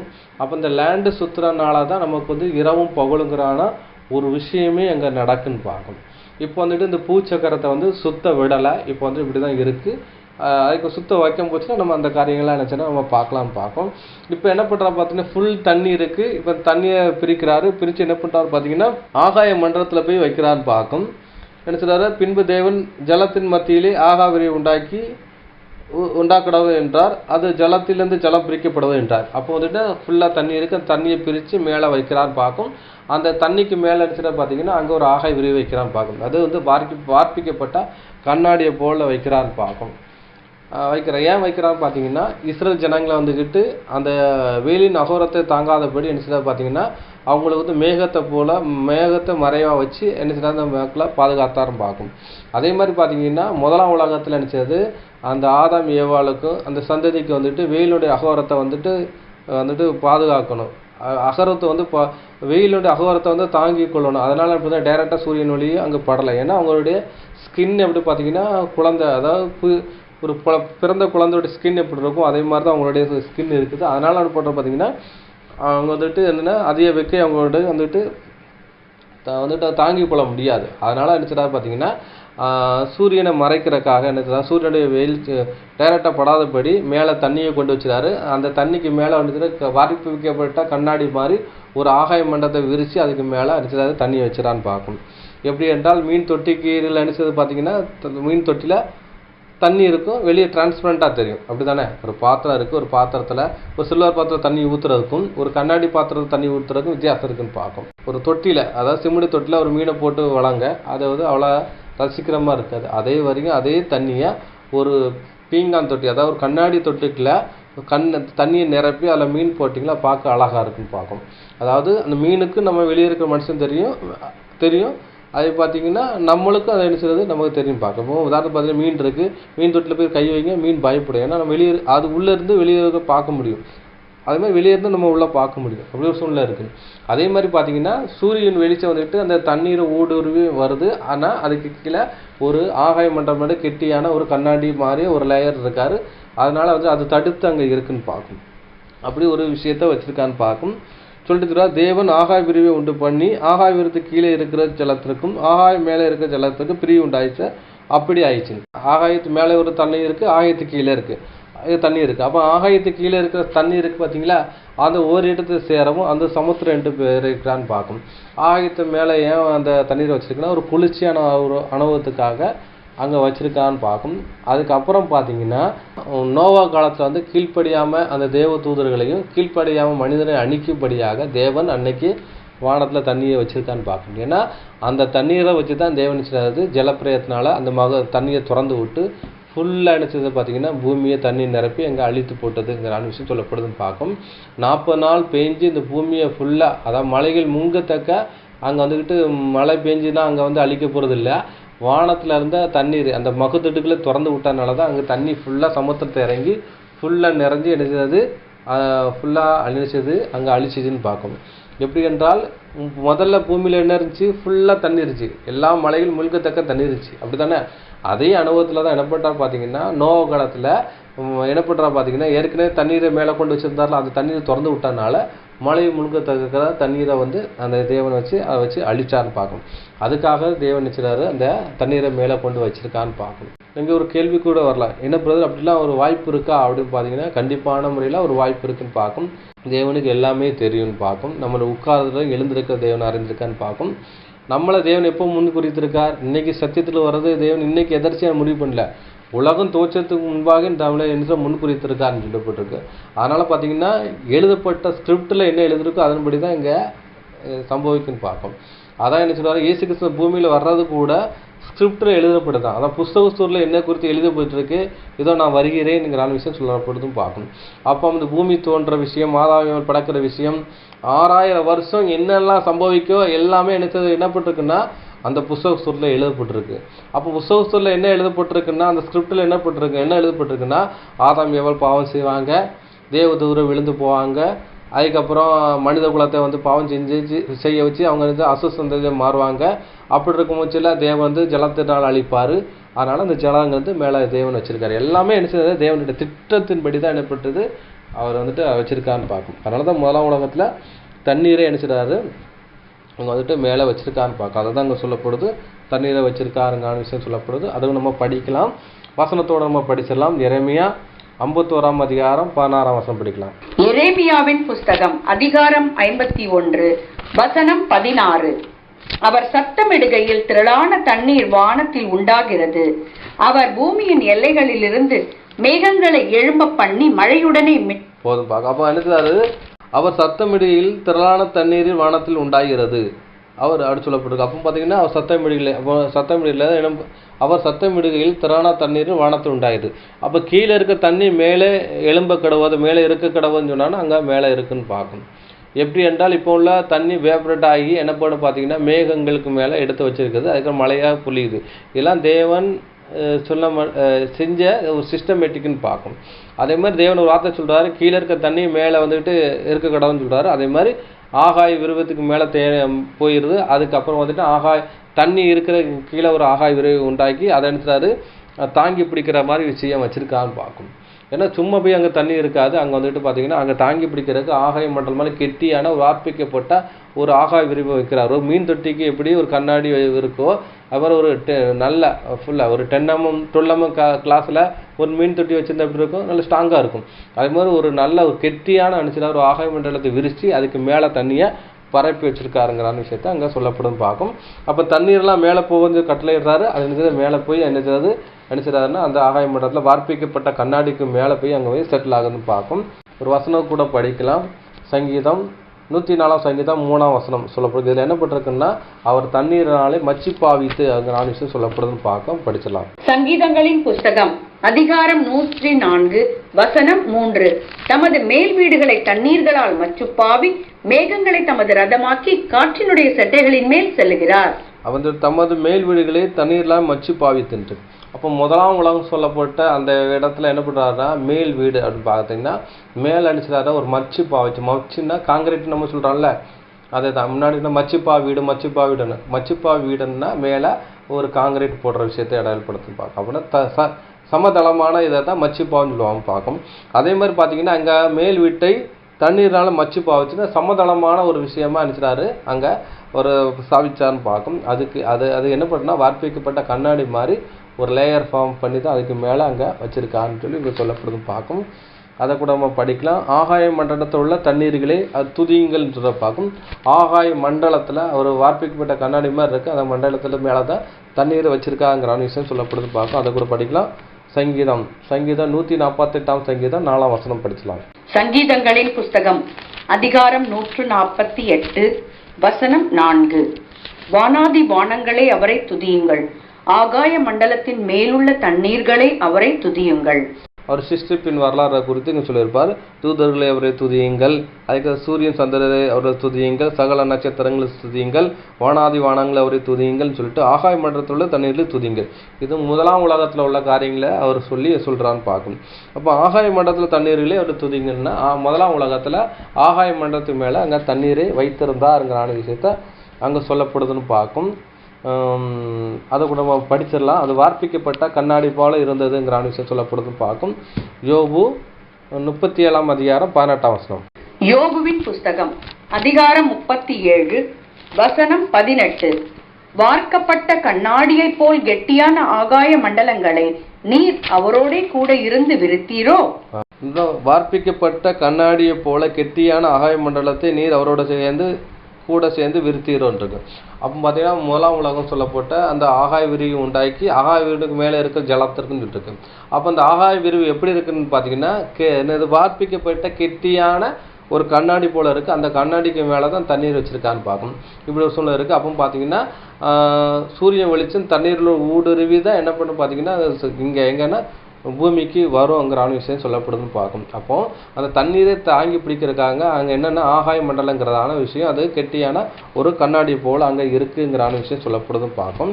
இந்த கண்ணாடி வார்ப்பிக்கப்பட்ட கண்ணாடி எப்போ வந்துட்டு உடஞ்சிச்சு அப்படின்னு பார்த்தீங்கன்னா இப்போ கிடையாது. இப்போ எப்பொழுது உடஞ்சிச்சுன்னு பார்த்தீங்கன்னா முதலாம் உலகம் சொல்லப்பட்ட என்ன நோவா பீரியடில் என்ன பண்ணுறாங்கன்னா ஜலப்பிரயத்தினால் அழிக்கும் போச்சில் அந்த கண்ணாடியை தேவனு குத்தி உடைச்சிடுறாருன்னா புரியும் முறை சொல்ல அங்கே மதடுகள்னு சொல்லப்பட்டிருக்கு. அதை என்ன சொல்ல திறந்து விடுறாருங்கிற விஷயம் போடுறது. அதை உடைச்சிடறாருன்னா நம்ம பாஷைக்கு சொல்லணும்னா அதை உடைச்சிடறாருங்கிற விஷயம் சொல்லப்படுது. அதை கூட படிக்கலாம். ஆதியாகமம் 7ஆம் அதிகாரம் 11ஆம் வசனம். ஆதியாகமம் அதிகாரம் 7 வசனம் 11. நோவாவுக்கு 600ஆம் வயதாகும் வருஷம் 2ஆம் மாதம் 17ஆம் தேதியாகிய அந்நாளிலே மகா ஆழத்தின் ஊற்று கண்களெல்லாம் பிளந்தன, வானத்தின் மதகுகளும் திறவுண்டன. அப்போ வந்து வானத்துல இருந்து தண்ணி மழையா பொழியுது. அப்போ தான் ஃபர்ஸ்ட் டைம் மழை பெய்யுது. பூமியின் ஊச்சு கண்கள் அப்படின்னு பார்த்தீங்கன்னா பூமியில் என்ன பண்ணுறோம் பார்த்தீங்கன்னா அங்கே வந்துட்டு ஊச்சு கண்கள் இருக்குது. ஊச்சு கண்கள் சொல்லப்பட்டு எப்படின்னா பூமியில் வந்து தண்ணீர் இருக்குது. அந்த தண்ணீரில் பார்த்தீங்கன்னா சமுத்திரத்தில் தண்ணீர் இருக்குது. அந்த சமுத்திரத்தில் பார்த்தீங்கன்னா 35% உப்பு இருக்குன்னு பார்க்கும். அப்போ பார்த்தீங்கன்னா உப்பு இருக்கிறனால தான் பொடி லாவாக்கள்லாம் வராது. லாவாக்கள் கிருமியில் ஃபார்ம் ஆகுதுன்னு பார்க்கும். ஃபார்ம் ஆகாதுன்னு பார்க்குறோம். எப்படி என்றால் ஒரு நல்ல தண்ணியில் பார்த்தீங்கன்னா கொசு முட்டையிட்டு லாவாக்கள் பெருகி கொசு அதிகமாக பெருகும் பார்க்கும். குறிப்பாக வந்துட்டு டெங்கு கொசுலாம் பார்த்தீங்கன்னா நல்ல தண்ணியில் தான் முட்டையிட்டு குஞ்சு பெருக்குன்னு பார்க்கும். அதனால தான் தண்ணீரை மூடி வைக்கணும் என்று சொல்லப்படுதுன்னு பார்க்கும். ஆனால் பார்த்தீங்கன்னா சமுத்திரத்தில் அதிக தண்ணீர் இருக்குது. அங்கே வந்துட்டு 35% வந்துட்டு உப்பு இருக்கிறனால இந்த மாதிரி கொசு முட்டையிட முடியாது. முட்டை இட்டாலும் அங்கே வந்துட்டு அது வந்து அந்த இனம் அழிஞ்சு போயிடும். ஏன்னா உப்புனால வந்து அழிஞ்சு போயிடும். அதனால் வந்துட்டு கண்ணுக்கு தெரியாத அட்டைப்பூச்சிகள் அதெல்லாம் வந்து செத்து போயிடும் பார்க்கணும். 35%க்கு கீழே உப்பை வந்துக்கிட்டு தாங்கிக் கொள்ளாத அந்த கிருமிகளெல்லாம் செத்து போயிடும். 35% உப்பை தாங்கிக் கொள்கிற அந்த ஜீவராசி மட்டும் தான் அங்கே பிழைக்கப்படும் பார்க்கும். அப்போ வந்து ஏற்கனவே வந்து பூமி வந்து சுத்தப்படுது. அப்போ வந்து தண்ணீர் சுழற்சி முறையே சுற்றுதுன்னு பார்க்கும். அப்படி இருக்கும் பட்சத்தில் பார்த்தீங்கன்னா இஸ்ரேலில் வந்து சவக்கடல்னு சொல்லப்பட்ட உப்பு விளையிற அங்கே வந்துட்டு இது இருக்கும் பார்க்கும். சாதாரண ஒரு சமுத்திரத்தில் நீங்கள் போய் விழுந்தீங்கன்னா நீங்கள் என்ன பண்ண முடியும்னா முழுங்கிடுவீங்க. ஆனால் வந்துட்டு இஸ்ரேலில் டெட் சி சவக்கடல்னு சொல்ல உப்பு கடலில் போய் நீங்கள் விழுந்தாலும் மிதப்பீங்க. ஏன்னா அங்கே உப்புனுடைய டென்சிட்டி ரொம்ப அதிகமாக இருக்குன்னு பார்க்கும். அது எவ்வளோ இருக்குன்னு சொல்லி பின்னாடி பாடங்களை வந்து நம்ம வந்து போடுறோன்னு பார்க்கும். அப்போ பார்த்தீங்கன்னா உலகத்துக்கு உப்பு அதிகமாக ஜென்ரேட் பண்ணுறது பார்த்தீங்கன்னா அங்கே தான் சுழற்சி முறையில் வரமுச்சில் அந்த தண்ணி எல்லா தண்ணி கடலில் உள்ள தள்ளி எல்லா ஊர்களுக்கும் சுற்றி தான் வரும். அப்படி போய் சுற்றி வரமுச்சு பார்த்தீங்கன்னா அந்த உப்பு கடலையும் சேர்த்து தான் வரும். அதனால தான் பூமியில் உப்பு வந்துட்டு கரெக்டான அந்த 35% உப்பு வந்துட்டு கரெக்டாகவே இருக்குன்னு பார்க்கும். அதை வந்து அது கொடுத்துக்கிட்டே இருக்குன்னு பார்க்கும். இதை வந்து அதிகப்படியாக உப்பு வந்து 35%க்கு மேலே போகக்கூடாதபடி என்ன இருக்குன்னு பார்த்தீங்கன்னா பூமி அதாவது சமுத்திரத்துக்குள்ளே வந்துட்டு என்னென்ன பார்த்தீங்கன்னா அங்கே வந்து ஊச்சிக்கண் இருக்குது. ஆழத்தின் ஊச்சிக்கண்ணுகளாக இருக்கும். அதுன்னா அங்கே வந்துட்டு தண்ணீரை வந்துட்டு நல்ல தண்ணியை ப்ரொடெக்ட் பண்ணுற விதமாக இருக்குன்னு பார்க்கும். உதாரணத்துக்கு பார்த்தீங்கன்னா சமுத்திரத்தில் பார்த்தீங்கன்னா தீவுகளில் பார்த்தீங்கன்னா நல்ல தண்ணி தீவுகள் இருக்கும். ஏன்னா அந்த தண்ணியில் வந்துட்டு நல்ல தண்ணி தான் வரும். ஏன்னா சமுத்திரத்துக்குள்ள குறிப்பாக இருந்துச்சு அங்கே வந்து தண்ணீர் வந்துட்டு ஊறும். எப்படி என்றால் நம்ம வந்துட்டு நம்ம ஏரியாவில் பைப்லைன் பயிற்சிருக்கு. அதில் வந்து பைப்லைன் உடஞ்சி தண்ணீர் வந்து வெளியே கொப்பளிக்கும்ல, அப்படி நல்ல தண்ணி கொப்பளிக்கணும். அந்த தண்ணி எப்படி இருக்கும் போய் நம்ம குடிக்கலாம், அந்த மாதிரி இருக்கும். அதே மாதிரி பார்த்தீங்கன்னா சமுத்திரத்தில் அந்த குறிப்பிட்ட இடத்துல வந்து நன்னீர் ஊச்சிகள் வந்து சுரக்கும் போச்சில் பார்த்தீங்கன்னா அங்கே வந்துட்டு என்னச்சுன்னா நம்ம குடிக்கலாம். அதை பார்த்து சிலவங்க பார்த்தீங்கன்னா முன்னாடி தோணிக்கு போகிறவங்களாம் அந்த மாதிரி தண்ணி தீவில் போய் தண்ணி எடுத்தாங்கன்னு சொல்லுவாங்க. அது எந்த அளவுக்கு தெரில, ஆனால் இருக்குது அந்த நான் கேள்விப்பட்டிருக்கேன். தமிழ்நாட்டில் ராமநாதபுரம் மாவட்டத்தில் மன்னார் வளைகுடா கடல் பகுதியில் நன்னீர் ஊச்சுக்கள் இருக்குன்னு பார்க்கும். நீங்கள் நெட்டில் சர்ச் பண்ணாலும் அது இருக்குன்னு என்று சொல்லப்படுது. அப்போது அந்த வந்துட்டு வந்து உப்புடைய டென்சிட்டி கூடாதபடி பூமியில் சமுத்திர ஆழத்தின் ஊச்சுக்கள் வந்துட்டு நதிகள்லாம் இருக்குது. அதில் வந்துட்டு என்ன பண்ணுவாங்கன்னா அந்த ஊச்சுக்கள் வந்து நன்னீர் ஊச்சுக்கள் வந்து அங்கே ஃப்ளட் ஆகி வரும் பார்க்கும். இந்த மாதிரி தான் நினச்சது நோவா காலத்தில் அந்த நன்னீர் ஊச்சுக்கள்லாம் அது திறந்தே விட்டார், அதிகமாக வர்ற மாதிரி வச்சுட்டான்னு பார்க்கும். அதனால் பார்த்திங்கன்னா குறிப்பிட்ட டைமில் அந்த தண்ணிகளில் உப்பு கன்சன்ட்ரேஷன் கூட ஆகிட்டுனா அந்த நல்ல தண்ணியில் தீவில் அந்த தண்ணி வந்து வெளியே கொப்பளிக்கும் பார்க்கும். நீங்கள் நெட்டில் சர்ச் பண்ணி பார்த்தா கூட நீங்கள் வந்து நிறைய விஷயங்கள் படிக்கலாம். ஏன்னா சமுத்திரத்தில் வந்து நதிகள் ஓடுதுங்கிற விஷயத்தை அங்கே சொல்லப்படுதுன்னு பார்க்கும். அது பார்த்தீங்கன்னா வானத்தின் மதகுகளை திறவுண்டதுன்னு பார்த்தீங்கன்னா மதடுக்குன்னு பார்த்தீங்கன்னா இந்த வார்த்தை எங்கே நம்ம யூஸ் பண்ணணும்னு பார்த்தீங்கன்னா டேம். அதாவது நம்ம டேமில் பார்த்தீங்கன்னா மழை காலத்தில் வந்துட்டு தண்ணீரை சேமித்து வச்சுப்போம். ஏன்னா அந்த தண்ணீர் வந்து கடலில் போய் சேர்ந்துடக்கூடாதுக்காக அந்த டேமுடைய கொள்ளளவு இருக்கும், அந்த தண்ணியை சேமித்து வச்சுருவோம். அந்த டேமுடைய கொள்ளளவை தாண்டி அங்கே வந்து மழை தண்ணி போச்சுன்னா அந்த டேமில் என்ன அந்த மதடுகளை திறந்து வெளியே விடுவாங்க பார்க்கும், அந்த அளவை கரெக்ட் பண்ணி வச்சுக்கிருப்பாங்க பார்க்கும். அதே மாதிரி பார்த்தீங்கன்னா வெயில் காலத்தில் இருந்துச்சுன்னா விவசாயத்துக்கு அந்த தண்ணீரை அந்த மதடுகளை திறந்து விட முடிச்சுன்னா அங்கே வரும் பார்க்கும். அந்த மதடுகள் என்ன பண்ணும் பார்த்தீங்கன்னா அந்த டேமிலோட தண்ணி வெளியே போகாதபடி கட்டுப்படுத்துகிற வேலை அந்த மதடுகள் வேலைன்னு பார்க்கும். அது தண்ணி தேவைன்னா அந்த மதகடை தான் திறந்து விடணும்னு பார்க்கும். இதே மாதிரி அங்கே வார்ப்பிக்கப்பட்ட கண்ணாடி மாதிரி இருந்துச்சு, அதை குத்தி உடச்ச உடனே அந்த மதடுகள் ஓப்பன் பண்ணுற மாதிரி மதடு ஓப்பன் பண்ண முடிச்சு எப்படி தண்ணி சீறிட்டு பாயும். அதே மாதிரி பார்த்தீங்கன்னா அங்கே கண்ணாடி வார்ப்பிக்கப்பட்ட கண்ணாடியை தட்டி உடைக்க முடிச்ச பார்த்தீங்கன்னா அங்கே தண்ணீர் எல்லாம் சமுத்திரத்தில் பாஞ்சு அங்கே நீர்மட்டம் உயர்ந்துச்சுன்னு பார்க்கணும். இதை நம்ம ஏன் படிச்சேன்னு பார்த்தீங்கன்னா அங்கே ஏற்கனவே வந்து அந்த தண்ணீரை வந்துட்டு முதலாம் உலகத்தில் என்ன செய்ய தண்ணீரை வந்து மேலே வச்சுருந்தாருங்கிற விஷயத்தை தான் அங்கே சொல்லப்பட்டு மேலே வைத்ததுக்காக தான் இந்த காரியங்கள்லாம் உங்களுக்கு சொல்ல வேண்டிய சூழ்நிலை இருக்குன்னு பார்க்கும். இந்த தண்ணீர் அப்படின்னு பார்த்தீங்கன்னா எவ்வளோ நாள் அங்கே மேலே இருந்துச்சுன்னு பார்த்தீங்கன்னா நோவா காலம் வரைக்கும் 1656 வருஷம் வரைக்கும் என்ன ஜலம், அதாவது வார்ப்பிக்கப்பட்ட கண்ணாடி போல் இருக்கிற ஆகாய மட்டத்துக்கு மேலே தண்ணீரை தேவன் வச்சுருந்தார். அதோடைய காலப்பகுதி பார்த்தீங்கன்னா 1656 அப்படின்னா நோவா காலம் வரைக்கும் அந்த தண்ணீர் மேலே தான் இருந்துச்சுங்கிறான விஷயம் சொல்லப்படுதுன்னு பார்க்கும். அப்போ அந்த தண்ணீர் மேலே இருக்கிறனால வந்துட்டு வெயிலுடைய அகோரம் அதிகமாக இல்லாதனால அங்கே பூமி ஒரு குளிர்ச்சியான அனுபவத்தில் இருந்ததுங்கிறான விஷயத்தை இங்கே சொல்லப்படுதுன்னு பார்க்கும். அதை கூட படிக்கிறேன். ஆதியாகமம் 3ஆம் அதிகாரம் 8ஆம் வசனத்தில் படிக்க பகலின் குளிர்ச்சியான வேளையிலே தோட்டத்தின் உலாவுகிற தேவனாய கர்த்தருடைய சத்தத்தை அவருடைய கேட்ட பொழுது என்று. அப்போ பார்த்தீங்கன்னா எப்போவுமே வழக்கமாக தேவனாய கர்த்தர் வந்துக்கிட்டு ஆதாமியாவை வந்து சந்திக்க வராரு. அப்போ பகலில் என்னது குளிர்ச்சியான வேலை அன்றிருக்கு. அப்போது முதலாம் உலகம் என்னது பார்த்தீங்கன்னா குளிர்ச்சியான நிலவரம் இருக்குது. ஏன்னா மேலே வந்து தண்ணீர் இருக்கிறனால அங்கே குளிர்ச்சியான நிலவரம் இருக்குன்னு பார்க்கும். இரண்டாம் உலகம் சொல்லப்பட்ட அதுக்கு நோவா காலத்துக்கு அப்புறம் பார்த்தீங்கன்னா இதே பகல் வேலையை நினைச்சது வந்து உஷ்ண வேலைங்கிற விஷயம் சொல்லப்படுதுன்னு பார்க்கும். அதை கூட நான் படிக்கேன். அது என் 18ஆம் அதிகாரம் 1ஆம் வசனத்தில் பின்பு கர்த்தர் மெமரேயின் சமபூமியிலே அவனுக்கு தரிசனமானார். அவன் பகலின் உஷ்ண வேலையிலே கூடார வாசலே உட்கார்ந்துருந்தார். அப்போ வந்துட்டு பகலின் உஷ்ணமான வேலையிலேன்னு சொல்லப்படுது. அப்போ ரெண்டாம் உலகம் வந்து உஷ்ணமான வேலைன்னு சொல்லப்படுது. ஏன்னா மேலே உள்ள தண்ணி இங்கே கீழே இறங்கப்பட்டது. ஆனால் நோவா காலத்துலேயே அங்கே இறக்கி விடப்பட்டது. அதனால தான் வந்துட்டு அங்கே உஷ்ணமான வேலைன்னு சொல்லப்படுதுன்னு பார்க்கும். ஏன் அந்த வார்த்தை இந்த வார்த்தை இங்கே பதத்தில் சொல்லப்படுறதுக்குன்னா ஏதேன் தோட்டத்தில் வந்தது யாருன்னா தேவனாய கர்த்தர். அவர் வரமுச்சில் அங்கே குளிர்ச்சியாக இருந்து சொல்லப்பட்டிருக்கு. அதே மாதிரி அபிரகாம் சந்தைக்கு வரமுச்சு யார் வாருன்னா அங்கே தேவனாய கர்த்தர். 3 புருஷர்கள் வராங்க, 2 தூதர்கள், 1 தேவனாய கர்த்தர் வராரு. அப்போ பார்த்தீங்கன்னா இங்கே வந்துட்டு அவர் கர்த்தர் தான் சொல்கிறாருன்னா அந்த பகலில் உஷ்ண வேலைங்கிறான விஷயம் சொல்கிறான்னு பார்க்கும். அப்போ ஏதேனில் வந்த கர்த்தர் அங்கே குளிர்ச்சியான அனுபவத்தை சொல்கிறாரு. இங்கே வந்து தேவனாய கர்த்தர் வரமுச்சில் பகலின் உஷ்ண வேலைங்கிறான விஷயம் இங்கே சொல்கிறான்னு பார்க்கும். இதை தான் வந்துட்டு இயேசு கிறிஸ்து வந்துட்டு முதலாம் வருகையில் வரமுச்சில் அங்கே சொல்கிறாரு. என்னென்னா அபிரகாம் என் நாளை காண வாஞ்சியாக இருந்தால் கண்டு களி கூர்ந்தான்ங்கிறான விஷயம் சொல்லுவார். இயேசு கிறிஸ்து வந்து சந்தித்த காரியங்களை அங்கே இயேசு கிறிஸ்து அங்கே வந்துட்டு முதலாம் வருகையில் அங்கே சொன்னான்னு பார்க்கும். இதான் ஒரு விஷயம் பார்க்கும். அதனால் அன்புக்குரிய சகோதரர்களே, இந்த வசனங்களை நம்ம பார்த்து முடிச்சிருக்கோம். முதலாம் உலகத்தில் தேவன் வந்து தண்ணீரை மேலே வச்சுருந்தான்னு பார்க்கும். ஏன்னா வந்துட்டு தேவன் வந்துட்டு பின்னாடி அதாவது கீழ்ப்படியா ஜனங்களை அழிக்கும்படியாக தேவன் என்ன பண்ணுறாருன்னா அந்த தண்ணீரை மேலே வைத்திருக்க ஒரு விஷயத்தை அங்கே வச்சுருக்கான்னு பார்க்கும். இதுதான் ஒரு விஷயம் பார்க்கும். அடுத்த காரியங்களை வந்துட்டு பார்த்திங்கன்னா மீதியான காரியங்களை நம்ம வந்துக்கிட்டு அடுத்த பாகத்தில் வந்து பார்த்து முடிக்கலாம் பார்க்கும். இவளனோட பெருமையோடு கேட்டவங்களை தேவன் தாமே ஆசீர்வதிப்பாராக. ஆமென்.